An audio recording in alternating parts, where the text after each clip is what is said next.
that mic is yours. And you see the podcast has already started before the introduction. I get excited with every guest I have on here. A lot of. I'm sorry to interrupt. Did you clean this thing? Oh, that was last touch by Stephen Piercy, the singer from Rat. So can you go ahead and give me a brand new mic then? Because I know where he's been. Listen, you want brand new mics? Go on Rogan's podcast. This is a low budget operation. I'm going to give this man the introduction he deserves. I don't have many people who are in any Hall of Fame. This might be, Don Fry was on this podcast, one of my first celebrity guests. And I love Don Fry. I hope he's doing well in Arizona. This man is the second UFC Hall of Famer I've had on.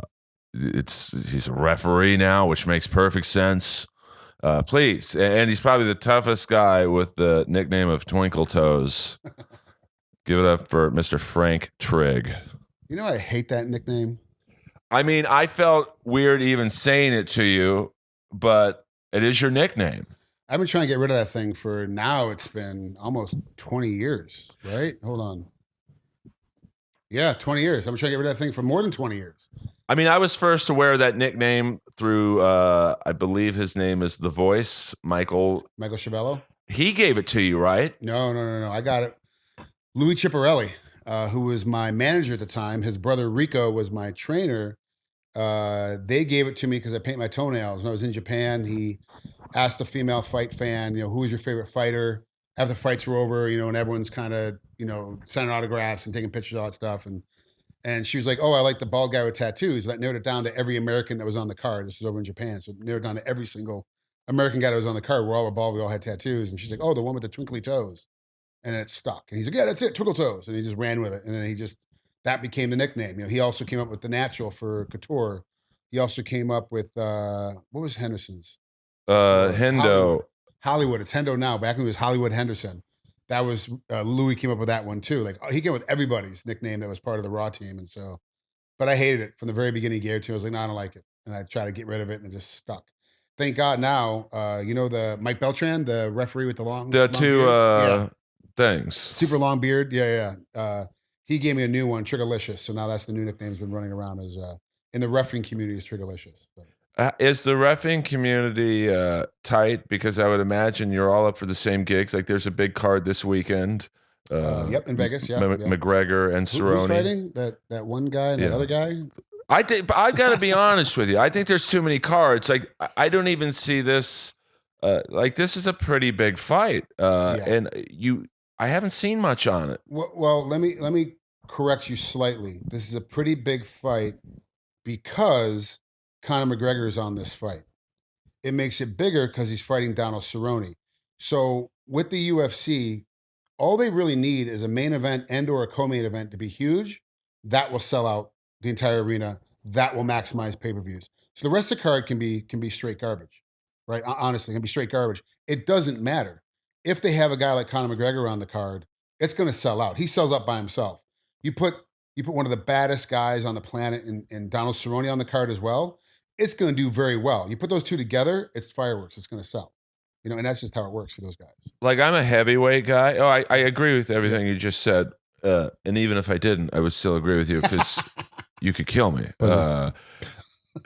I'm fascinated by how, here I am, Mr. Tough Hockey Player, and you could literally submit me in under 5 seconds. Well, it's all relative. That's the truth. Steve McKenna used to be Mario Lemieux's enforcer, is one of my really good friends. He's 6'7", 250. I used to beat the crap out of him on the mat. Put me on glass with knives strapped to the bottoms of my feet, put a club in my hand. Let's chase a rock around on that glass and let's see what happens. You guys win every single time. It's all relative to the sport that you're in and where you practice your time in. Yeah, can I beat most normal guys in the street? We're walking down the street, some guy starts an argument with my wife. Can I defend her? Yes, absolutely. But you can too. You can do that as well. But you're not defending her against me. Right. Because I'm not going to be that guy that's going to try to start a fight with your fiance. I'm not going to do that. That's not my game. The game of the idiot that does that guy, we all can beat up. It doesn't matter because we're athletes. We've trained. A baseball player, a catcher, a guy that's the fourth utility guy for the outfield that played for the Houston Astros while they were cheating, winning a World Series, could still beat up that guy because he's an athlete. So that's the thing you have to get around is you versus me on this wood floor inside your house. I'm winning. Oh, 100%. But put me on some ice. Let's see what happens. You're beating the crap out of me. I can't even catch you. I wouldn't even know what to do with you. Like, I'd be like, let's just say in the wildest scenario that we got mad at each other, I wouldn't even know. Like, I would take one shot and go, I hope I knock him out. Yeah, that's your best bet. That's my only bet. Be first, be last. Hit me first and run away last. That's what you have to do. But I'll assume I wouldn't be able to knock you out, and then I'm in trouble. Well, it depends. How much have I been drinking? Am I not paying attention? If you catch me on the backside and hit me behind the ear, you'd be amazed at how easy it is to knock somebody out if you hit them right. And if I'm not paying attention, I'm not ready for it. Like we're not. The biggest problem when a fight starts is that people start talking about fighting before they fight. And we're talking about a street fight. Just a regular street fight. So you and I are in this argument, and we're getting accelerated. And things are starting to jump up, and all of a sudden we're like, oh no, then we start pushing and shoving, and then all of a sudden we get down. Right? It's like, well, that whole time I'm waiting for that thing to happen. If you and I are in an argument, and you walk away and go to the bathroom, and I'm like, okay, argument's over, and I'm back to doing whatever, and I'm taking a drink, and you come in from behind me and punch me in the back of the head, you're probably going to knock me out because I'm not ready for it. I'm not looking for it. But if I'm looking at you and I'm ready for it, you're not catching me. Like let's say we're gonna. I'm just so curious because the last fight I got in, I was choked out in a hockey game. I didn't realize the guy was a sheriff, and he did this amazing maneuver where he pushed me. We were face to face, and he pushed me really hard with his left hand on my shoulder, and it turned me around instantly. Okay. And he put me in a chokehold, like a rear naked, I guess, standing up. And I was, Well, first of all, for a sheriff, he's not supposed to do that because that would be illegal to do on a perpetrator. But because he was in a hockey game, it was totally fine to do it against everyone. Right. Put him down. So, and he was little, like he was probably, I don't know, maybe 5'6". I probably outweighed him at least 75 pounds, and I was out like that. Yeah. And when I woke up, he had my glasses in his hand. He's like, here. And I'm like, dude, those are really expensive prescription. I'm sorry. I apologize to him instantly. Smart man. But getting back to the too many cards, or, like I'm a heavyweight guy. Yeah. There's something magical to me about watching heavyweights and I realize that lightweights can knock each other out with one punch. Mm-hmm. But I grew up liking boxing in the 70s and 80s. So Mike Tyson, we saw the end of Muhammad Ali. We saw the beginning of Leon Spinks. We saw the end of Leon Spinks with Tyson. Yeah. We saw some legit tremendous heavyweights during that time frame. I mean, I have I will show to you when you leave, a signed Buster Douglas glove. I'm a big Buster Douglas guy. 1990 in Tokyo. He had a nice, no one ever talks about him, but like he beat Tyson's ass that night. And if you look at the story behind, I'm sure you know the story. His mom died. He was having a hard time training camp. Wasn't sure if he was going to be able to run. Like this whole bit was going on with him. He showed up and was just like, that fight was not physical. He beat Tyson because he wanted to beat Tyson. It was mental fortitude. He showed up and said, I'm going to beat this guy. No matter what happens, I'm going to beat this guy. And he went in there and did it. And that was the end of it. And then that was basically the end of Tyson at that point. Once you realized, like everybody else, it's weird. Once you figure out how to beat the Yankees, everybody beats the Yankees. Well, I find with bullies, this could go to hockey fights. It could go to MMA. I always want to say UFC, but there's more than the UFC. Yeah. That when a bully is beaten once, they're never the same. Like Bob Probert, who was the king. He was the Tyson of the NHL from the late 80s to mid 90s. But one night in St. Louis, Todd Ewan knocked him out, and he was never the same. Well, look at Marty McSorley. Yeah, I mean, after he tomahawked that guy in the head, he thought for sure he was getting away with whatever he wanted. He was the guy. He was the enforcer. So he could get away with whatever he wanted. And then he did something so egregious, we got to get you out of the league. Like, that's how bad this situation that you caused us. I forget who he did, but Donald Brashear. Yeah, tomahawked him in the head. And how I met them, I was at Manhattan Beach at Sharky's. Harry O's. I was at Harry O's, and they both were sitting next to each other. And I literally walked in and was like, I don't really know what's going on. Like, I can't figure this out because you guys aren't in your uniforms, but I know you guys from someplace. Oh, hey, I'm Marty McSorley. Hey, I'm like, oh, hey, aren't you out of the league because of this guy? He's like, yeah, whatever. It just happened to be in town. They happened to be sitting next to each other. It's crazy. Well, I think the controversial thing with that, outside of the stick in the head, and it goes to, I don't know if there's a code with MMA fighters, but like in hockey, there's the code of if you beat a guy badly, you owe him a rematch. Yes. And that was the situation. And people kind of forget, and I'm not saying what McSorley did was right, but, Bashir had beat him pretty badly earlier in the game in a straight up fight. Yep.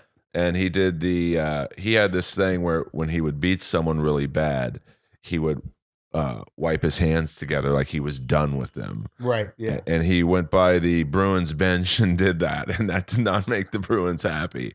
So McSorley wanted a rematch, and Bashir would not give it to him the rest of the game, and that's why. But go back to your point. Look what happened to the bully. He got beat. And now all of a sudden he won't. Now you won't engage with him. He doesn't know what to do. Okay, I don't know what to do. I gotta accelerate this because I don't know what to do. So your point of once the bully is beat, people kind of figure it out, and that's kind of what happened with McSorley. Once they figured it out, they just got to push his buttons, and then he's going to come back after you. And similar with Tyson, because you could see when, but no one had ever gotten up from a Tyson knockout, and you could see, and deservedly so. I mean, my God! But when Buster Douglas got up, barely. Some argue he didn't because there was a long count. Supposedly, you could tell Tyson was just no. Supposedly there was a long count. That's 100% fact. But I've watched it several times. Like it seemed to be a close count to 10, but did the refs start the count late? It was only 1 second or 2 seconds late. And so here's the deal: what you have to think about. Referees have 1/100th of a second to make a decision, and once they make that decision, they have to live with it the rest of their lives. Well, we at home get to replay it, rewatch it, make a decision, talk amongst our peers, figure it out, and then spit back what we think actually happened. Well, that guy has to have great understanding of what's happening at that point. That referee might have easily grabbed the count and heard 5. I'm not saying because I don't have my memory exactly what happened. Heard 5, and then waited a second, and then went 5. Oh, 6. I see what you're saying. See what I'm saying? Like, so sometimes he's a human. Like, he's a human. Like, he's not a computer. Things get messed up. It wasn't so egregious where you're like, okay, the fight needs to be overturned, goes to no contest. They went and reviewed it. Tyson tried to appeal it. Like, none of that worked. So even the commissioners were like, no, stop. It's enough. It's not that bad. But also to think about what happened. If Tyson knocked him out and they call that and they overturn it now at the end of the next day, you go, no, it's a no contest. Even though Tyson lost because of the long count, they have a rematch. Do we still have the Tyson Buster Douglas story? Well, that happened the second time. We don't know. Right. We don't have that story anymore to talk about, wow, how good Buster Douglas did against all odds, against everything going on in his personal life to be able to win. It's a great story. That story gets changed. Same thing with Fury and Wilder. If Jack Reese, the referee, decides to go, nope, you're not, I'm stopping the fight because the way he Undertakered when Tyson Fury Undertakered in the 12th round, he's like, I could have stopped the fight right there. He goes, but I got up, I did all the protocol. He got up at 10 or at 9, got up. I told him to walk to me. I checked his hands. He was totally fine. I looked in his eyes. I got to let this fight go on. Look at the great fight we had, right? Things can be changed very quickly by a great referee or by a bad referee. And there's human error involved on top of it. So yeah, with that Buster Douglas fight, anything could have happened. They could have done it either way. It could have went either side, but it doesn't really matter. What matters is that now we're talking in 2020 of a fight that happened 30 years ago. 30 years ago, we're still talking about it. I mean, I remember it is funny how something 30 years ago, I can remember like it was 2 minutes ago. I was living somewhere else, watching in complete darkness in my underwear. I'm not trying to be creepy. I was single, so beer in one hand, pants down your hand. I've never had a drink in my life. You've never had a drink? That's another story. Wow, we'll get that in a minute. Never a drug or a drink, even though people just assume because the way I talk slow and that I'm completely high. We dropped on your head as a kid? Well, I do have a big head. I mean, are you on the spectrum? Are you the high end of the functioning spectrum? Like, I would say I might be possibly on the spectrum because of how I was raised, which was by 2 very bizarre parents. But that might be another podcast. But I was. We're gonna have to dig into this. Yeah, I'm interested. I'm super interested. Frank, I'm a strange guy. I love it. But I was in my underwear alone at the edge of my bed, and I was crying because I was like, "This is the Black Rocky. This is the guy that's gonna beat Rocky Marciano's 32-0 record. This is the guy that's gonna beat this. He's the guy." And we all got. I couldn't believe the next day. Oh no! Like everyone was talking about conspiracies. Tyson threw it on purpose because he didn't want to break Rocky Marciano's record. Tyson threw it on purpose because he felt bad because Buster's mom had passed away. Like it was like all these things, but it was all based on Tyson throwing the fight, not on Buster being that good that he was able to beat Tyson that night. And I was like years later, not that time. I was young, the years later, I was like, wow, that's kind of messed up. Like we disrespected Buster so much that we believed there was no way he could have beat Tyson, even though he has two hands and two fists, just like every other boxer, and as a heavyweight and had fought and had won enough fights to be the next guy in line to challenge for the title. We were like, there's no way he could beat Tyson. Tyson's just that superior. It was kind of like the way people thought about Chuck Liddell before Chuck got beat. And they thought about Ortiz before he started getting beat. How they thought about Couture before he started getting beat. Before they thought about Hughes. Before they think about all these people. The only MMA fighter they don't think about that way is GSP because he always retires.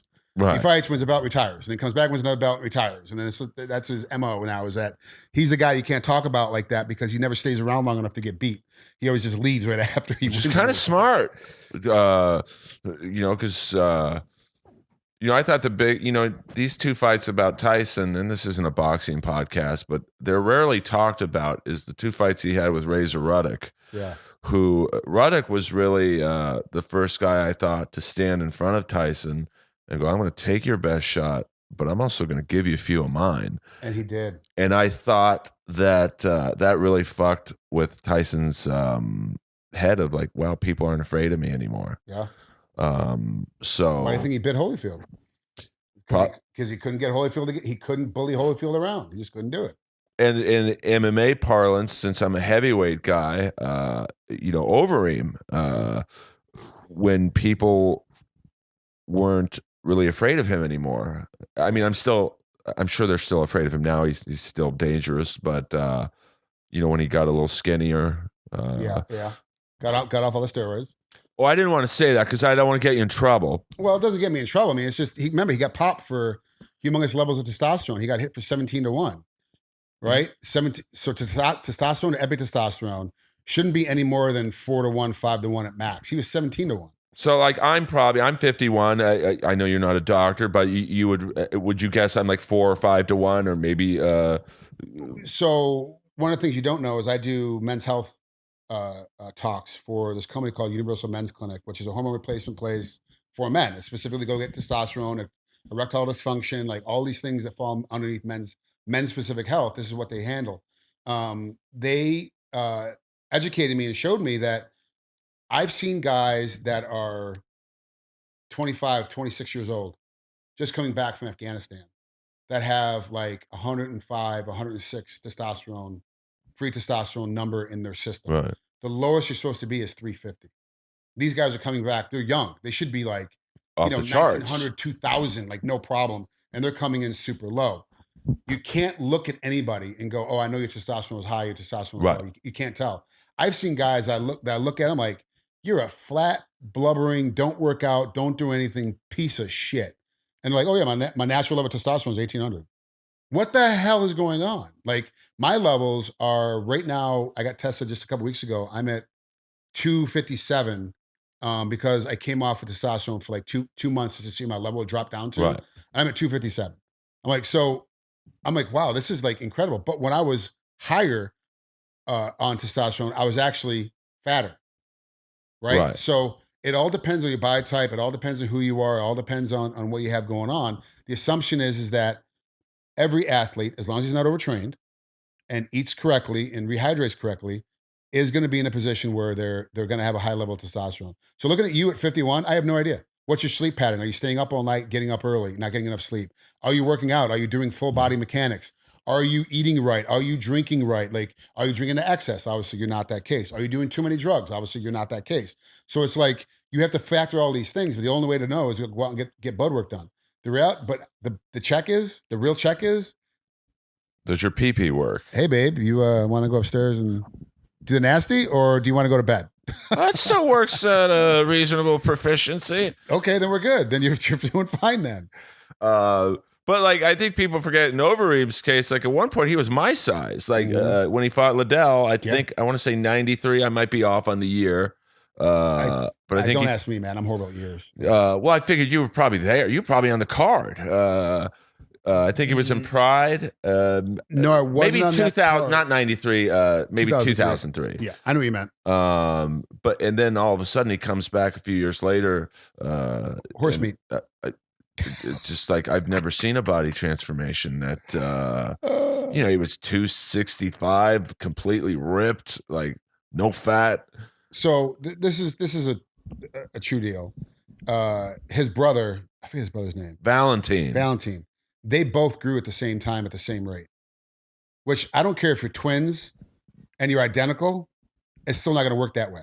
It doesn't work that way. Like that's the way genetics don't allow that to happen for you to be exactly the same weight gain, exactly the same increase in speed, exactly the same increase in power over a period of time. It doesn't happen like that. Even if you're doing the same workouts, just because even if you're twins and you are identical, there's still factors in your DNA that are separate from the other individual. It's just how it is. Which is the reason why when you raise twins, they have two different personalities. Right. It's how it works, right? So my first telltale was like, okay, I saw they're both getting that big, that fast, that strong. I'm like, okay, but then there was no testing. It doesn't matter. They're fighting in Pride. It doesn't matter. It's totally fine.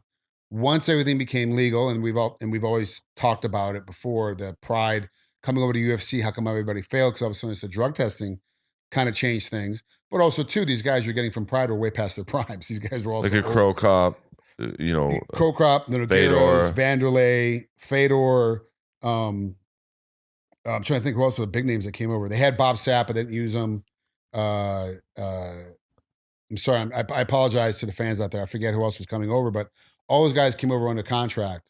And they Mark Hunt. And you see how that they've done not as well as they did when they were in Pride, because you're also looking at prime. Crow Cop, you're looking at his prime. Like all of a sudden now he's not in his prime anymore. You're like, well, of course he's not gonna do as well against guys that are hungry and better and faster and younger and stronger. Like this is how it works, So it's like part of it was competition was better. Part of it too was, okay, now we have drug testing. And let's be honest, a lot of the stuff they're looking for in the drug testing now for MMA is over-the-counter stuff you can get in Brazil.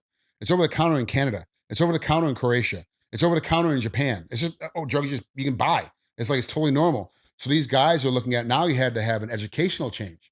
Like, okay, if I want to fight for the UFC and be famous and be great, and there's drug testing, I've got to do the drug testing straight and normal, but I also got to find out what I can't have anymore that I normally would buy just over the counter. Like go to the GNC in Sao Paulo and buy it off the shelf. Well, this is illegal now. I can't have this. So like there's a long education that went along with everything as well. Well, I know at the I'm not plugging this place because they're plug away. Are they paying you? They're friends. They're Canadian. It's right down the street. It's called Body Energy. It's just a vitamin store.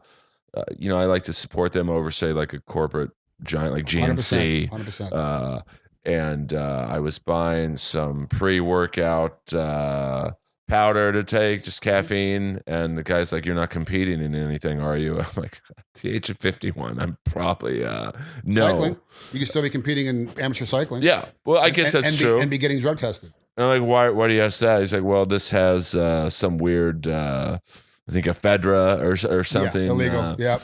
And I'm like, well, I'll still take it, but I'll take two. Can I have two, please? Well, I figure if it's the worst thing I'm taking, I'm okay with a little ephedra in the system. The best stack was aspirin, ephedra, and a cup of coffee.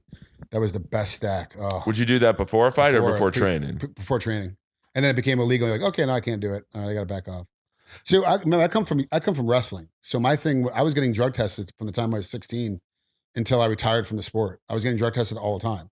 And because I would pass, I really believe this. Now I could be full of shit, but I really believe because I fit the eye test of a guy that should be on steroids, but because I kept passing the tests, that they were like, let's just keep testing him because it proves that hard work and dedication kind of gives you, this is my own internal monologue.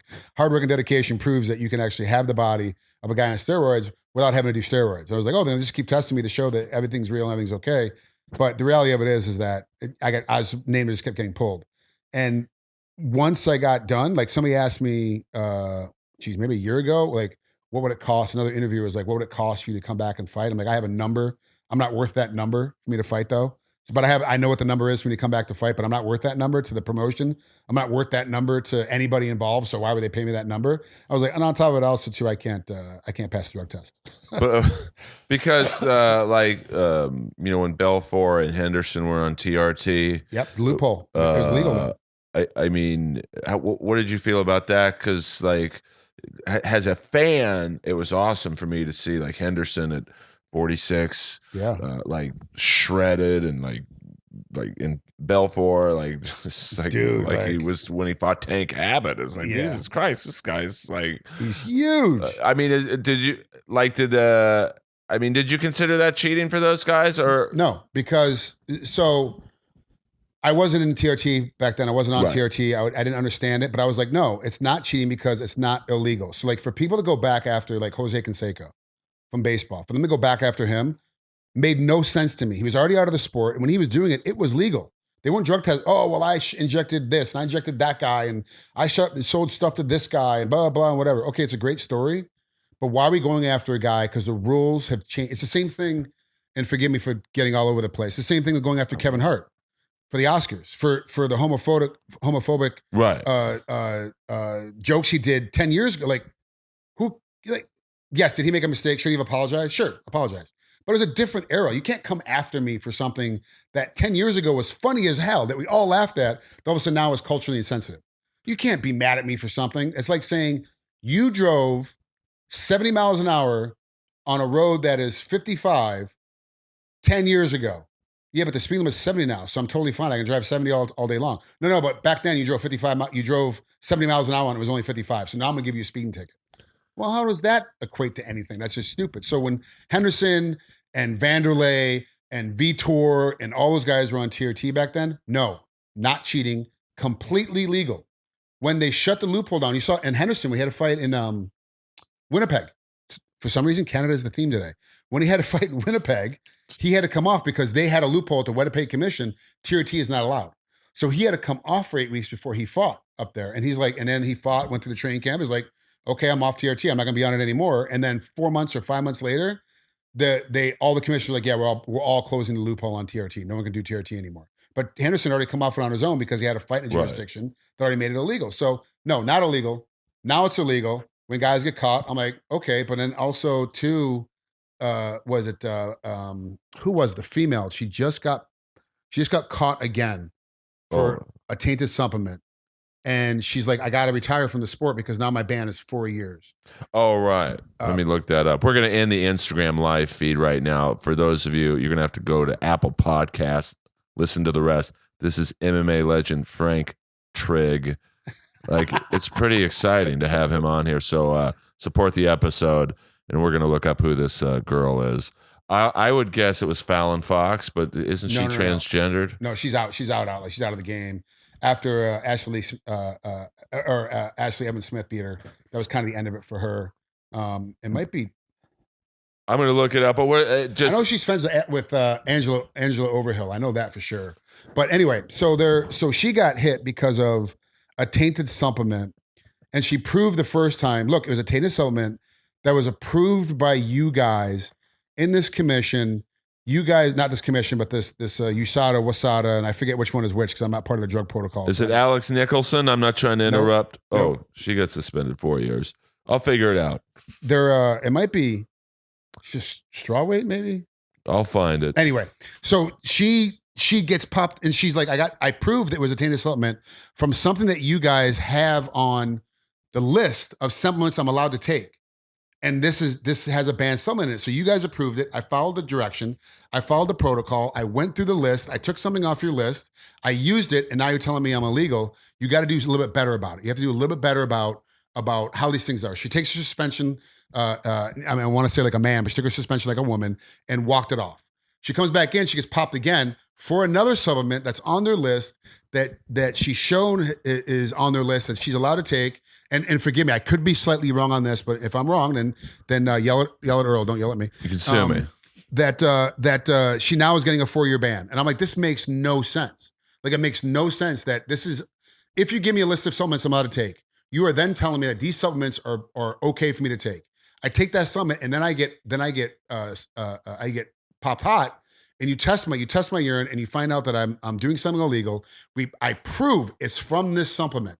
The levels in my system, everything that's in my system shows it's from this supplement. That's not from something else. You guys get the empty cases from the same lot and test it and say, yes, there is this illegal substance in this supplement. I do it independently at my own cost to another lab. They independently determine, yes, this illegal substance is inside this supplement. This is how you got it. It's from this lot number. It's from this, because all these supplements, if you look at the bottom, they all have the lot number, where it was made, all that stuff. It's all from the same thing. Yes, 100%. Then you suspend me for 4 years? Now, hold on a second. You told me I could take this. You told me that it was that you found out there wasn't this thing. And then you're telling me that I did something wrong? No, I didn't do anything. Oh, well, the fallback. Every athlete is responsible for every drug everything that goes into their system. Well, yes, but I'm taking it from you guys who are the experts of this. So fix it. There's a flaw in the system right now. So when guys get popped, half of me is like, yeah, that's right. Let's clean the sport up. Let's make it better. We're punching guys in the face. We're elbowing guys in the face. Let's make it better. But part of me is like, catch the people that are doing it. Don't offset people that are following the rules and doing the protocol and doing everything upstanding as a real athlete, and then cut them out of it. That makes no sense to me. Well, because I think it just as a fan, I kind of forget sometimes that, guys could die in the ring or octagon. I always call it a ring. Hockey players, fighting dramatically, it's basically eliminated from the game now. Yeah. But, do you think it's better? Do you think hockey's better or worse because of it? I mean, it gets, I feel bad because as a fan, I really loved watching hockey, and from the 80s to, I would say, 2003. But a lot of these guys in the last 5 or 6 years, probably 6 or 7 of them killed themselves because they had CTE and head trauma. Yeah. Because guys, when I started watching hockey, I would have been a big player. I'm 6'1", 200. That was huge for hockey. Yeah. Now that's small. Like these guys are, Steve McKenna, 6'7", 250. Yeah. And that's naked. Like put the gear on and skates. These guys are pushing 265, close to 270. There's a guy in the Boston Bruins, Zdeno Chara, 6'9", 270, like I guess naked, you would say. Yeah. It's so with skates and probably 20 to 30 pounds of gear. He's near 7 feet, 300 pounds. Like, he got into a fight the other night, and it's hockey is boring to me now because it's just like a glorified scrimmage. And I feel somewhat the same way about MMA, and I feel guilty saying this because like when I had Don Fry on, and he's awesome, and he had trouble getting up from his he was sitting right here, and I kind of had to help him up, and I was like, fuck, man, this guy's in this condition because a guy like me paid $50 to watch him do that. And Gary Goodridge, and I feel guilty, to be honest. For once I'm trying to be serious, but McGregor Cerrone, I'm paying $70 or whatever it is, but I liked it, MMA in the wild days, like when I had to go to Best Buy before it was on pay-per-view. You had to go to Best Buy 2 months after the fucking card was over and buy the VHS tapes. You're not a real fan. Real fans used to go to Blockbuster. Well, I went to Hollywood Video, bitch. No, I'm just kidding. I just call you that. Sorry about that. So we were talking about this a couple days ago, where how did I get out, without brain damage? Right. Everybody else in my era, everybody has brain damage. I ducked a lot, and most of my losses weren't KO or TKO. Most of my losses were submission if I was going to lose, and it was always some kind of a choke. Got armbarred one time by Carlos Condit, but other than that, that was kind of it wasn't head trauma. I didn't take a lot of head trauma. Wrestlers don't take a lot of head trauma because we're inside the entire time. It's very hard to hit somebody, no matter who they are. But you do notice if you hit a wrestler like a really good, McGregor did against Chad Mendez. Mendez beat the crap out of him the first round. Kind of got back in the second round. Mendez fell apart because he had like a 3-week training camp, and then got lit up and fell apart, and then got TKO. Right. That's how it always happens. But also too in MMA, how many real clean, super tight knockouts do you see? I mean, you rarely, like the Askren one. Not many. I guess maybe a few in the heavyweight division, just because those guys are so fucking, pardon my language, strong. Like Ngannou, like I can't imagine being hit by him. Like, but think about how many fights there are. We were talking about it before we started the podcast. How the sport now is almost oversaturated. We almost have too much content for MMA that at this point is becoming so much. But even still, even on the smaller cards, even on the amateur cards, California throws somewhere between, I want to say somewhere between 180 and 220 boxing and MMA events per year, professional. Right. On top of that, Camo throws probably another 100 to 150 of amateur MMA on top of that. So there's a lot of MMA that goes through California. I don't know what the split is between MMA versus boxing, but there is a boxing fight every Friday night. De La Hoya throws a golden glove or a golden boy. Golden boy. Thank you. Sorry, Golden Boy promotion boxing event every Friday night, someplace in the state, and it's 4 fights, and it's 8 guys, and it's guys he's trying to bring up, and you go to these fights, and they all go to the distance. You never see a knockout. So knockouts now are becoming a lot more infrequent. One, because the science is better around training. The science is better about how to recuperate. Like why is everyone working on their neck muscles? Because that's how you stop from getting knocked out. Why is everybody worried about hydration? Why is weight cutting such a big deal now? Because that adds into, if you're dehydrated when you're in a fight and all of a sudden you get hit, I dropped 20 pounds of water weight to make weight, but I only put 15 back on again. I'm 5 pounds deficit when I start the fight. Come the second round, I'm probably 7 or 8 pounds deficit going into the second round. You hit me with a nice clean shot, it's going to put me out because I don't have the liquid barrier between my skull and my brain, and then my brain bounces off my skull and knocks me out. Now with how weight cutting is becoming a big issue, the science is better between diet and exercise, specifically for athletes, is better. We're going to start seeing a lot less knockouts. We're also going to see guys be able to go longer. And we're going to see guys, when they do get knocked out, are going to have a lot longer time off before they're able to come back in again, because we know it's that time off. Everyone talks about, he's got a glass chin. Happens in boxing all the time. That guy's got a glass chin now. He can't recuperate. He had one bad knockout, and he needed it, and he got a concussion from it. He needed to take 6 months to 8 months off from full contact, from shaking his head, from moving around much. He needs to stop all that to get his brain heal. What athlete in their right mind is going to take that 8 months or 9 months off to get their brain healed? We're not. We're not going to do it at all. We're going to go right back in the next week and get punched in the face. I did it the same time. I got a concussion, went back and I fought 4 fights in a row with a concussion. And you're like, and no wonder I get starched in one of those fights, is because I'm not completely healed. We didn't know that back then. Now we know this guy needs time off. He needs to take time off. Coaches are smarter, managers are smarter, promoters are smarter. And now there's a list. Oh, hey, Trigg got knocked out, in May. Do I actually want him to fight in July? Let's call him. Oh, hold on. He hasn't passed protocol yet. He's not able to fight yet again in California. He has to pass all these tests first. Let's see if he passed the test. Now it's a whole different thing. So it's gotten a lot better from that mindset. We're not going to see a lot of knockouts. We're going to see a lot of brain damage anymore. When I say a lot, the volume of what we saw in the past is going to be a lot less. Are we still going to see them? Oh, absolutely. Absolutely. You're going to see guys get beat up. We see guys get stopped. But a lot of them, if you really listen and look at how they are, they're really TKOs. Guys are getting beat up so much in MMA that we're like, nope, it's enough. We've stopped it. We're stopping it. Even in boxing, guys getting beat up. Fights are getting stopped a lot quicker now. A lot quicker. Because it is scary. You've seen this guy getting brain damage. And we are 2 grown-ass men, grown-ass women throwing punches and kicks at each other. We're trying to do damage to a person. We may not be an evil person, but we're trying to win this fight. We're trying to pay for our train camp. We're trying to pay for our families. Right. We're trying to do these things, right? So with that, you got to okay, this person's going to hit this person as hard as possible. And very quickly the fight ends. Very quickly these fights go on and you start to see, okay, I see this guy is getting too deep. Fight back. I'm looking to stop it. Fight back. Okay, fight's done. I'm totally fine. Yeah, I know you're totally fine, but you're going to be totally fine next month too when you fight again. Let's just stop the fight now and move on, I love that you were a fighter, now a ref, because it reminds me of Paul Stewart, who was a goon. Fighters don't like being called goons, but he was probably a goon. Even he would say, "Yeah, I was a goon." And then he became a ref, and it's like you'd think, wow, that's the perfect post-retirement job, because you're going to know what rules to break, or you're going to know what rules are being broken because you broke every one of them when you were playing. Like, is it similar for you reffing? Like, you know what to look for at one point you were the guy maybe.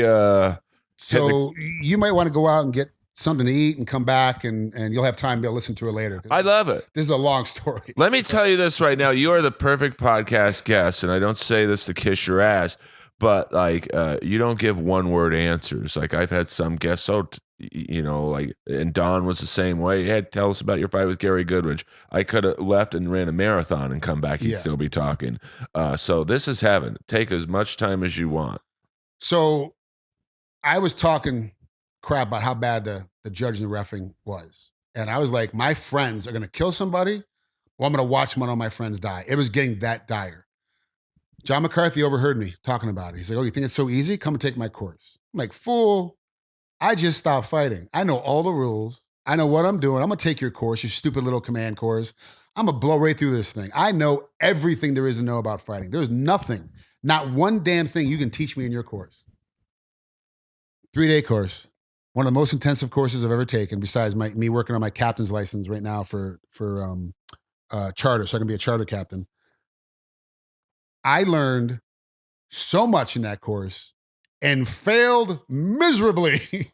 I mean, it wasn't even I wasn't even on the radar of guys that passed. There's like 13 people in my class.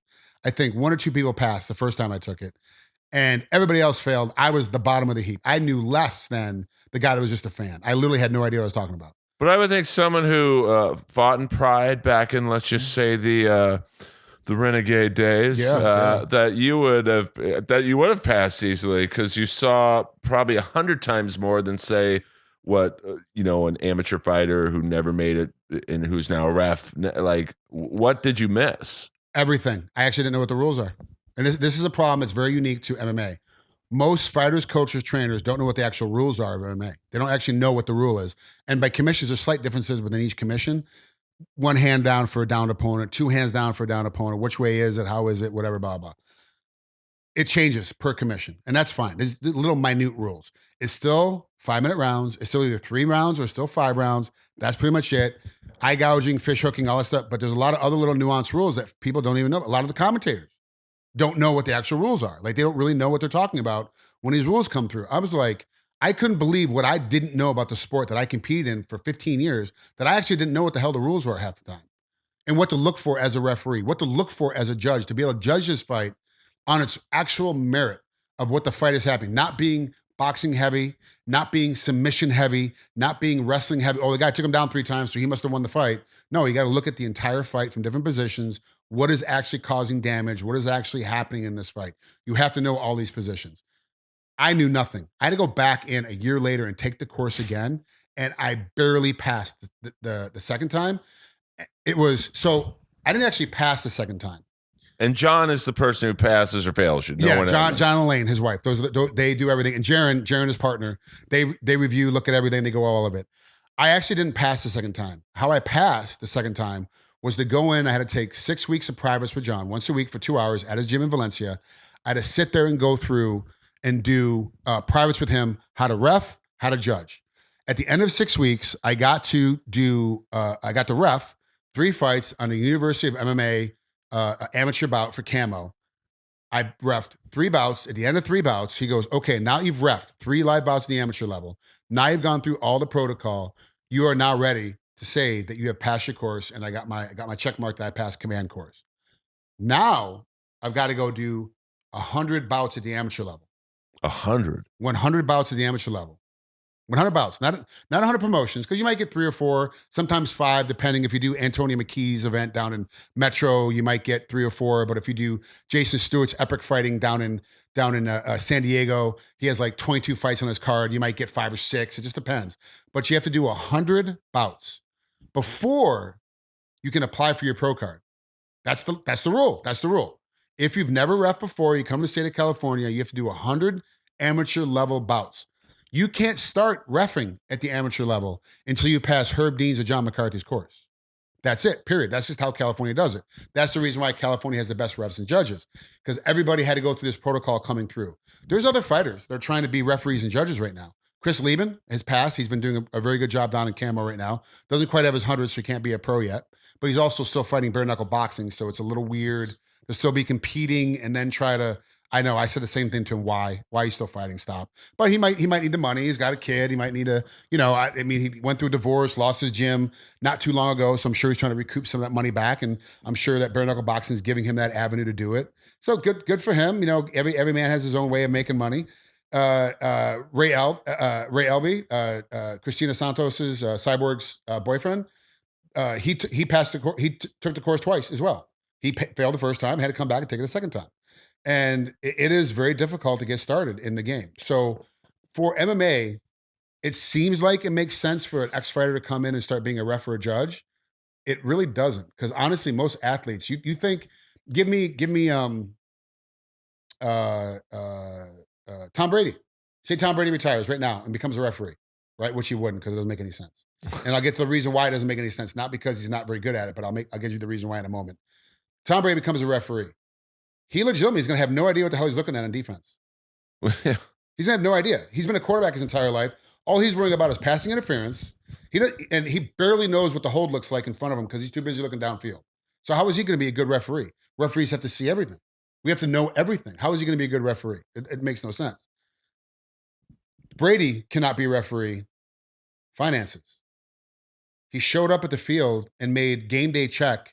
What the hell was it? $150,000 or $200,000 is game day check? Might be more than that. So why? Yeah, I mean, I have no idea what the hell the number is. I don't even know what he makes, but say it's $500,000. It probably is. Why is he going to show up to make $2,000 and do a whole fight and get yelled at when he screws up and get booed when he makes a bad call and get ostracized on Instagram, on Twitter, on for him, Tom, he's probably on MySpace still getting beat up on all these things. Why would you do it? It makes no sense. So if a lot of these fighters that come in my era, the guys in my era, they can make the jump. The guys, that fought, because we weren't making that much money, right? So for us to come in, for me to make, so my wife is a timekeeper for the state of California, does both boxing and MMA. She makes, on the big card, she makes $440. No one even recognizes. For the whole card, not the whole card, not per fight, the whole card. MMA is different than boxing. Boxing, Jack Reese, I think he got $25,000, I think maybe. To time keep? No. To referee the Tyson Fury Wilder fight. Kenny Bayless, and these are the top two best boxing, in my opinion, the top two best boxing referees in the entire world. Jack Reese is California based. Kenny Bayless is Nevada based. He does all the Mayweather's fights. I think he made $25,000 for Mayweather McGregor. He did that one fight that night. It's all he did. Both those guys made $200 million. He made $25,000. Doesn't seem fair. I mean, but look at it. But you have to understand, fair or not, that's what it is. When I do a Bellator or a UFC, because I'm not in the hierarchy. Beltran, Herzog, Grice, those guys get the main event, co-main event. Those guys get the title fights. Those guys are make $2,000, I think, on the night for all their fights. One payment, all your fights, because they got the title fight that's on pay-per-view. They're going to get the most amount of money. I might make $1,200, and I got 4 or 5 fights that night, plus checks, plus everything else that goes on with it. Like, the financially, it doesn't make any sense. Oh yeah, you can make a pretty good living if you do 2 fights. 2 fights a weekend. You only really work in 6 days a month. That's really good. That's really good. Yeah, that's great. How many fights are on pay-per-view for the UFC? Because that's where you get paid the most.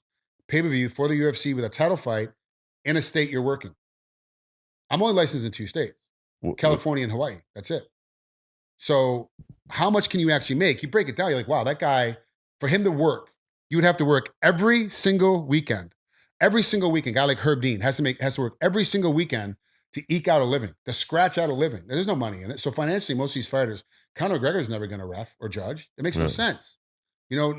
Chad Mendez, Uriah Faber, guys I think would make good refs that understand, have great knowledge, that are out of the sport right now, that have their brain power behind them, aren't going to do it. I made $500,000, Uriah Faber. I made $500,000 in my last fight. Why am I going to come in and ref this fight, ref 4 fights, for $500, $400? Sometimes we work a pro event in a major sold out, not on TV. We might make $500, $550, and it's the same. We have to ref the same. Every fight's the same to us. It doesn't change. That's not on pay-per-view, not. So there's no finances. So a lot of the referees and judges that are former pro fighters can't make the jump because it's financially doesn't make any sense. Then how are you going to give up your weekends for a full year to ref every amateur event that you possibly can in California? mean, I can't even tell you how much I drove. I probably put 60,000 miles on my car in 1 year driving from Nevada to ref, or because I was living in Nevada at the time, the ref in Nevada, to drive to Southern Cali. Like I would drive out Friday night to ref in Southern California. Like a King of the Cage type of any amateur event, Epic, Metro Center, like whatever it was, Spar Star, like whatever popped up, would turn around right after, drive back to Nevada, would go to Vegas, would then go to sleep, would wake up, go work out, get a little lunch, to report for another event in Nevada, work that the whole night, that's Saturday night, go to bed, wake up the next morning to drive back to Southern California, do another event on a Sunday in Southern California, to turn around to drive back to Nevada to go to sleep, to get up the next morning and grab the kids. Like that was my schedule. It was crazy for a full year. That's what I did. I drove everywhere to get these fights in. I want to get these fights in. I want to get them in. Who can do that? Who can stop their regular daily life? And mind you, at the amateur level, you make $100 for the entire night. That's all you make, $100. That's it. The entire night. 5 fights, 10 fights, 1 fight, 3 fights. And a lot of times, the amateur events, you're there from like 3 or 4 in the afternoon until midnight. You're there all day. It's a full day job to make $100. Oh, but you love it, But financially, why would I give up my entire weekend to make just $100 and have this pressure put on me? These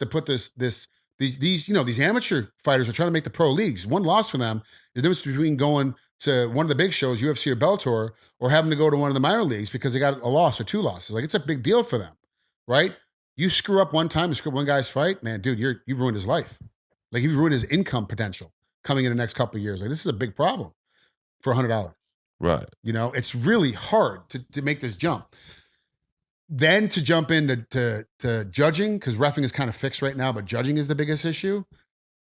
It goes back to my start. There's a real issue with it. There's a real problem with it. My saying was always, don't let it go to the judges. Don't ever let it go to the judges because you never know what you're going to get. That's what Dana White is, when a fighter would get pissed off, like, that's all.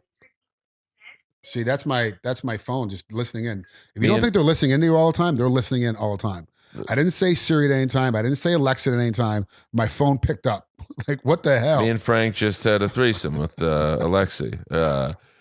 Because, judging does seem to be all over the board. Like, and it's tough because, like, I favor striking just because I, love boxing. I grew up with the heavyweight boxers, and it wasn't just Ali and Frazier and Foreman. It was like guys like Ernie Shavers and Ken Norton, and so like a guy like Askren, who's a wrestler. I might be like, he's kind of boring, and he's clearly not boring. And I'm not saying wrestling's boring. No, I got you. But that's the problem. Are you saying he's boring because he's boring, or because somebody else told you he was boring and you just listened? Oh no, I love watching him fight because I appreciate someone who is so good at a particular area. Like Damian Maia is another guy. Yep. Who is infamously he's boring because he would just. He's so boring. He's so boring. He made Tyron Woodley get yelled at because he had a boring fight against him. You're like, honestly, how can Tyron beat Damian Maia? The only way he can beat him is keep it on the feet and punch him in the face. If he goes on the ground with Damian, no matter how good he is as a wrestler, he's getting submitted. So it's 5-round boring fight. Damian Maia is so controlling, so good at what he does, and so boring, he makes other people look boring. Well, it's like Khabib. And he's certainly anything but boring. But he kind of gets that reputation of it. Just he puts you in that bear grip, and like he won't let go, and I don't mind that because it's like, well, what's he supposed to do? Let you go so you can hit him? Yeah. If you don't like how he wrestles, then become a better wrestler. I don't know. Yeah. So I don't mind a quote unquote boring fighter. Although I love watching a guy like, say, Derek Lewis that just stands in front and bangs away. And like, do you follow him on Instagram? He's very funny. He's got the funniest shit out there. Oh my gosh! So that's a guy who, and I guess in UFC world, there's not very many openings for announcing, but that's a color commentator. Like, someone should hire that guy as soon as he's done. Well, the problem is that a lot of this now is trying to go mainstream on regular FCC regulated TV. And a guy like Derek, you can't trust to keep his mouth down. He's gonna drop a shit ton of fuck bombs. He's gonna be saying "God damn it" the whole time. He'll run through the whole George Carlin 7 dirty words without a problem. But that guy is like, he's kind of like Tony Romo in football. Although Tony Romo's a very clean cut. Like, I wear Skechers, poster boy. But he is. he might be the greatest color commentator in football anyway that I've ever, because I'm a huge football guy. Yeah. The way he breaks it down, and it's like, all right, they're going to run a trap here because this situation dictates. It's like Rogan. Rogan made me want to watch because he's a high level practitioner himself. Yep. So he knows what he's talking about. And Sometimes. well, yeah. But it has a layman, has a non practitioner. It's like, okay, he's going to put him in an omoplata here because this. Oh, okay, and it makes it interesting for me. As someone with no MMA knowledge in terms of the technical aspects, which is why I probably gravitate towards, a fight like Bigfoot, Silva, and Mark Hunt. Yeah. And so, see, to go back to Rogan for a second, he knows what he's talking about. I was making fun of him. Yeah, please. I can't get on Papa Joe's bad side. Like, we might have to edit that part. But remember, he is the value, the number, the level that everybody else that commentates is trying to get to. Absolutely. Joe's level, because one, he's very quick witted, right? So he's very smart. He's very, that's his comedy. His comedy is very quick witted. So you kind of get like how he sees stuff at a different angle. But then he's also, like you said, a high practitioner of not only Taekwondo, but also 10th Planet Jiu-Jitsu. So he understands Jiu-Jitsu as well. He knows where the fight is going long before the fight gets there. I think the biggest problem he has sometimes now is the other color commentators, because sometimes he's a 3-man booth. Which I don't like. I can't stand a 3-man booth. It drives me crazy. But what am I?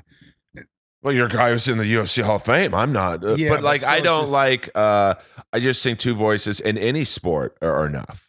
Yeah, you don't really need that third person in there. I mean, unless you got, someone that's super old and just like the lead commentator's just been like the guy, the voice of the voice of the promotion for so long. You don't want to let him go, but you want to kind of lighten his load and lighten his voice up. You bring a third guy in. But I think part of the problem is that these third guys in the booth are jumping the gun on where the fight's going to go. But Joe actually knows where the fight's going to go, and he's not a guy that's going to throw anybody else underneath the bus. He's going to go, oh, no, I'm sorry, Earl, that's not the right place. Well, actually where they're going is, he won't do that to his broadcast partners. So they say the fight's going in a different direction, and then he has to follow suit. He's like, oh, yeah, okay. But it's like, because they jumped up on him. And it's like, if he just let him go on his own, he'll tell you where the fight is going all the way through till, yep, the ref's about to step in and stop it, as the ref's stepping in to stop it. Like, he knows that much about the sport. And it's nothing against, like, John Anik, who's fine, but like I'd rather Dominic Cruz or Daniel Cormier or Paul Felder, who I think are all great.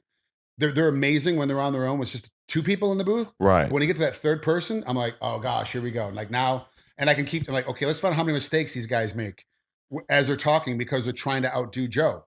And you're not going to outdo Joe. No, it's just not. You're not. I mean, well, maybe with the exception of Cormier and Cruz, like you're not. Joe could probably kick your ass. And you're not going to be as funny. But right. I wouldn't mind a booth of, say, Rogan and Cormier or Rogan and Cruz. And it's nothing against John Anik. Yeah, but then you lose your play-by-play guy, which is a problem because now you're dealing with only colors, which is what the UFC, I believe, I don't know, I'm just speculating. What they're trying to do with their booth is make it more relatable and put an ex-fighter in there that gives more credibility to it. And then the guy that actually brings all the credibility, and Joe. To drop out Anik, all of a sudden you lose your play-by-play guy, and it becomes really awkward because no one, you know how it works. The play-by-play guy, I know you know, but I'm sure the fans at home don't know how it works. Is the play-by-play guy tells you what just happened. That was a great 1-2. That was a great 3-4. Oh, look at that exchange. He tells you what just happened. The color guys tell you why it happened and why it gets there. Right. And there's nobody better than Joe. There isn't anybody better than Joe at doing it. Paul Felder's kind of close. I like Paul a lot. I like Paul where he's going. I like how he's doing. I like how he's increasing, how he's becoming better at it. He's, to me, in my personal opinion, he's the best of all the other ex-fighters or current fighters that have jumped into it. He's actually better than even me. I would love to say that I'm right behind Joe, but it's not true. Felder's ahead of me. He's much better at it. But when they get together, I don't know about much better. I get some confusion. Thank you. I appreciate that. I get a little confusion of what's going on inside that booth because I'm like, what's happening? Like, Jesus, when it's three of them, when it's two of them, when it's just an Anik and one of the other guys, it's great. But when there's three of them, I get a little lost sometimes. Well, I don't even like doing a podcast with more than two people. Like this is a great back and forth. Like I'm genuinely, I just want to set you up for a long answer. But if there's a third person here, like, I would feel okay. I want to be quiet because I want them to talk, or, it's just an odd. I think unless your setup is that you always have two people on, unless your Right. podcast is set up where it's always the two of you. Like, what's that? Who's the guy gets the titty fuck of the week? Shitbag titty fuck of the Bert week. Kreischer. No, Bob Menery. Bob Menery, is that his name? It's possible. I don't know them all. Okay, so he has a 3-man booth. He's got some girl in there and one of his buddies, and they bring in guests all the time. And then when it's the three of them, just the three of them, they're talking. It works pretty well because that's how the podcast was set up. They have Right. 3 of them in there. Then they bring somebody else. They have it dialed in. We're like, okay, you get to ask a series of questions. Here's your series of questions that don't interfere with this. So it's not like I steal one of yours and then you're kind of stuck later on. And then, but you do kind of notice that like 1 or 2 of them do bail out. They kind of bail out in the interview.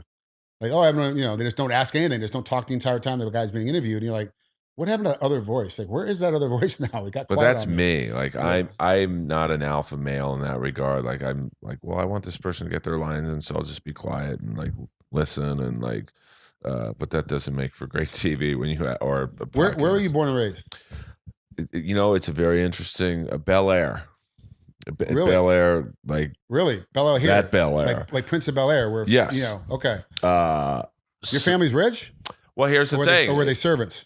Well, it's Bel Air in the '60s was kind of like Culver City, just Okay. undeveloped, not a lot going on. It was just a hillside with a few homes, and then there was the Bel Air fire. And my dad had bought a home, and our home was the only house to survive the Bel Air fire. Oh wow. Okay. So it was literally like being in on a tech stock when it blows up. Yeah. And then in the '70s, OJ lived there, Kareem, James Caan. I mean, every celebrity lived in Bel Air. And then we were like the Addams family. Like we weren't poor, but we were upper middle class. Yeah. Okay. But upper middle class in Bel Air is poor. Yeah. Our next door neighbor was Stallone. I mean, it's a who's who of '70s and '80s celebrities. So it was, and like he bought a membership at the Bel Air Country Club, which today I believe is at least $300,000 Wow. just to join. That's your down. That's That's your upfront money before you have to pay the monthly dues. the monthly dues are probably, I don't know, I'll guess, 1,500. And that's not Jeez. counting your Food food and shit. Yeah. So, you have to be a celebrity of note. So it's kind of like a yacht club. The yacht clubs Yeah, are kind of absolutely. like that too. Okay. But back when my dad bought the membership, it was like $2,200 to buy the membership. Yeah. And so that's why I'm So you were raised. You went into and hung out at the Bel Air. Bel Air. I played golf there every day. I would see now younger people who my fan base. You'd think being 51, my fan base would be older, but I actually college kids for whatever reason love me. Well, yeah, because they're not doing anything. But they're not going to get these references. But like Mac Davis, who was an incredibly famous country singer, Yeah. and probably my favorite sports movie of all time, North Dallas 40. He was a member there, so you had people like that, and but it was an interesting. I would say probably a racist environment, just because there were no blacks allowed. Yeah, of course. What you mean? You would say a racist environment? It was a racist environment. Yeah, well, it's so mind blowing to me that I think there was one black member out of at the time 700 or 800. It's probably the vice president of Coca-Cola. He was a lawyer. Yeah. So I think we gotta let him in. Yeah. They wouldn't let Michael Jordan join. Shut up. Yeah, and as a kid, I didn't really, you're young. Yeah, you don't know. I was like, oh, that's racist. And then I think the next day someone said he was so pissed he joined like 11 other country clubs just to be like, fuck you guys. So I had a weird childhood. That's not weird. It was Southern weird. California living. That's kind of normal. But like Tori Spelling grew up, her family was rich, hundreds of millions of dollars. Yeah, the like Spelling family. Aaron Spelling runs everything. right. I did. My dad was like the Rodney Dangerfield character in Caddyshack. Love it. Love it. Like he was a diabetic So in his mind, we talk about weird nutritional things. In his mind, he had to eat chocolate bars constantly to level his sugar out. So he would have chocolate bars in his golf bag. He'd have chocolate bars in the glove compartment, chocolate bars in his glove compartment. They would obviously melt because some of them had been there a while, and he would just wipe his hands on his shirt. So he would show up to Bel Air Country Club where you have heads of, Howard Keck, the oil magnate. Yeah, heads of state almost. Yeah. And my dad would look like he wiped his ass with his, because he had chocolate all over, one time. What did your dad do for a living? Well, this is why I knew this would be a good podcast. You've turned the tables. I'm totally interested in what you got going on. This is screw reffing and judging. Let's talk about this. It's Inappropriate Frank. He was like MacGyver. He was a very hard guy to he was on the cover of Life magazine for killing a whale. How did he kill the whale? With a stick. With a harpoon. Yeah, but I mean a whale. Okay, like a big humpback, a big sperm. I'll show you the picture after. As a child, we had basically an Olympic-sized pool in our yard. The whale's jawbones were the length of the pool. They were the seats. So when we would have pool parties or guests, they would sit. It was like the Flintstones. Wow. So it just goes to show you how big the whale was. Yeah, jeez. The whale's jawbones were probably the length of this room, from that wall to that wall. And then his dad was in the Depression era, would drive by oil refineries, and he noticed they would throw away their waste, and he would go up to these oil refineries and goes, "Can I buy your waste?" And they looked at him like he was crazy. He's like, "You can have it." And he developed this process to turn their waste into graphite. So probably this table right here with this graphite. It's some long-winded family tree. My grandfather was responsible for this graphite on the table. So he took over that company, and he was a scratch golfer. He self-taught scratch golfer, but he had the worst swing you've ever seen in your life. Worse than Barclays? It looked like OJ. If you've ever seen OJ swing a golf club, but he was like, he created this swing that he was scratch golf. He was a very interesting guy. Is the whole point of that long-winded answer. What did he do? He did a little bit of everything. Yeah, hence the MacGyver reference. Yeah, he was just good at everything. He was a brilliant businessman, until one day he invested most of his money in an oil project in the Amazon that went tits up. Yeah. But if it would have hit, we wouldn't be talking right now. We would. It'd just be in a nicer place. And then my mom was a hillbilly from Cartersville, Georgia, so it's a strange upbringing. That's not strange. Well, she was. Your dad's kind of a hillbilly too. When you talk about, his father thinking about taking old refinery waste and turning it into graphite, like that's like a hillbilly mentality. It's like, I got to figure out what to do with this free shit. How am I going to make it so I can make a profit off it? That's capitalism. That's a real thought process. But it's also strange upbringing because my dad's sister's Ethel Kennedy, who married Bobby Kennedy, the second Kennedy brother. Yeah. So then you had the Kennedy lineage. You were married into the Kennedy family? Yeah, by marriage. Yeah. But even that was a strange, like I have two brothers, two sisters. We're very close, but we never talk. And most people would be like, well, then you're not very close. No, it makes sense. But, in my particular case, my hours are so strange. I was at the Comedy Store last night till, 2 a.m, get home. I'm high from the show because it went well.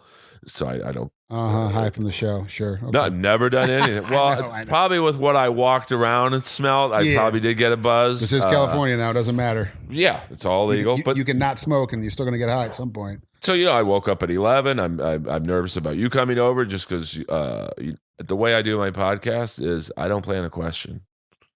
Okay. I had no idea what I was going to ask you when I hit record. I like the nervous energy.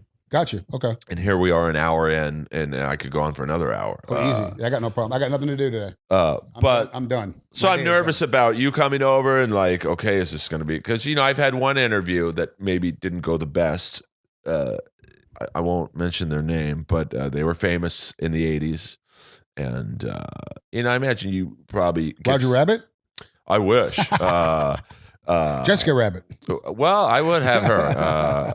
But like... Oh, yeah, I'm sure we both have her. I'm telling you, I mean, on the podcast. This particular guest was famous for one or two things, and that was pretty much it. I just said she, so I'm kind of giving it away, but she didn't want to talk about them anymore, which I kind of get. Yeah. Any interview I do, and I'm not putting myself on your or hers level, they always want to ask me about roast battle. Yeah. Which is what got me a lot of things. But it's like there's only so many ways that I can talk about it without repeating myself. As I'm sure you get sick to a degree of, hey, tell us about that Matt Hughes fight or fights. So anybody wants to talk about, and that's the thing. You're like, dude, like, really, do I have to cover this? Like, people are weird. Like this big fight this weekend going on with McGregor and Cerrone. They're like, we're gonna watch it. We're gonna watch it. I'm watching at my house. Oh, you're not gonna go anywhere? You're not, are you having a party at your house? No, it's just gonna be my wife and I are gonna be sitting on the couch watching the fight. Like, why wouldn't you go someplace? Why don't you go and be a party? You're not hosting a party. You're not. I'm like, nope, not. Why not? Like, why don't you like going out? Because everybody wants to talk to me during the fights. Yeah, because I'm trying to watch the fights. Like, if you came over to my house to watch it, I'd be fuck. I want to ask him about that hold, but it's like, oh, he's here just as a friend and wants to watch TV. I just want to be left alone. Like, and I'm also the guy that like, hey, what time is the party at your place? Right. Oh, well, pay-per-view comes on at 7, so I thought I'd have everybody come over around 5 o'clock. Okay, I'm not going to make it. Well, why not? First fight's at 3:30. I'll be in front of my TV watching the first fight. I'm not leaving my TV till the last fight is over. I'm not missing. If you have all the fights on, starting with the very first one on Fight Pass, then I'll show up. Otherwise, don't bother me. I got to see every single fight. When I would get tickets, I'm one of the first 8 people inside the arena. Oh yeah. I'm like, let's go. Let's get this first fight going. Like, I want to see it. We want to see them all, every single fight. Like every single fight. Still to this day. Like we'll go on the 25th. I have Bellator at the Forum. I'm one of the rest. So that's the Cyborg fight? It is. Okay. Cyborg and Bud. I'm have to be there. My report time is at 3 o'clock. First fight's at 4:30. If I'm not working the fight, I'll be watching every single fight. In the fights I'm working, obviously I'm watching, but you have to watch it as a referee, not as a fan. I will watch every single fight and not complain about being there all day, be there all night. I don't care. Prelims, postlims. I love all the fights. When I'm watching them at home, I watch every single fight. I plan my day around first fight's going off at 3:30. Like, right. I'm supposed to sail on Saturday. I'm like, if you can't have me back, because my yacht club is right on the corner from my house. I go, if you can't have me back to the dock, guarantee me back to the dock by 3:15 that I can just offload and run in my car and get home by 3:30, I can't do it. Dude, we got to do it. We're working on spinnakers. Like, it's a whole training thing. We got to do it. Like, hey man, like, fights are on. Like, that's just how it works in my house. I can't stand going places because everybody wants to talk to you about fights. Which is why I don't plan questions. Because like with smart. This particular guest, like, it was an 80s. She wasn't a musician, but the video, I'm really giving, I might as well just say her name at this point. But she's like, hey, that's 30 years ago, man. I don't want to talk about it anymore. But it's like, well, with you, there's a lot more to talk about. But like, that's your reference point. Like, that's how everybody knows who you are. I got to talk about to get people up to speed with who we're talking to. But with you, we could talk about we haven't even touched on your fights, but we talk about your fights, your reffing, your acting. But with this, so that's why I don't like to, sure, I'd love to ask you about the Hughes fights, but I also try and ask you questions that you haven't been asked before. Yeah. Just so you don't get bored. I don't want you to get bored. Like, oh God, all right, I'll talk about kissing him, and you've told that story probably 1,000 fucking times. Like, I'm going to ask you a question right now because I don't believe I've ever heard this talked about. I'm going to give you a scenario. Okay. And it involves reffing, like, because I don't think fans. One thing I do like about MMA is it's kind of closed. You don't know a lot about what happens behind the curtain. So let's say there's a fight. Let's say Ngannou against Derek Lewis. You're the ref in it. Why would I be a ref? That fight was so boring.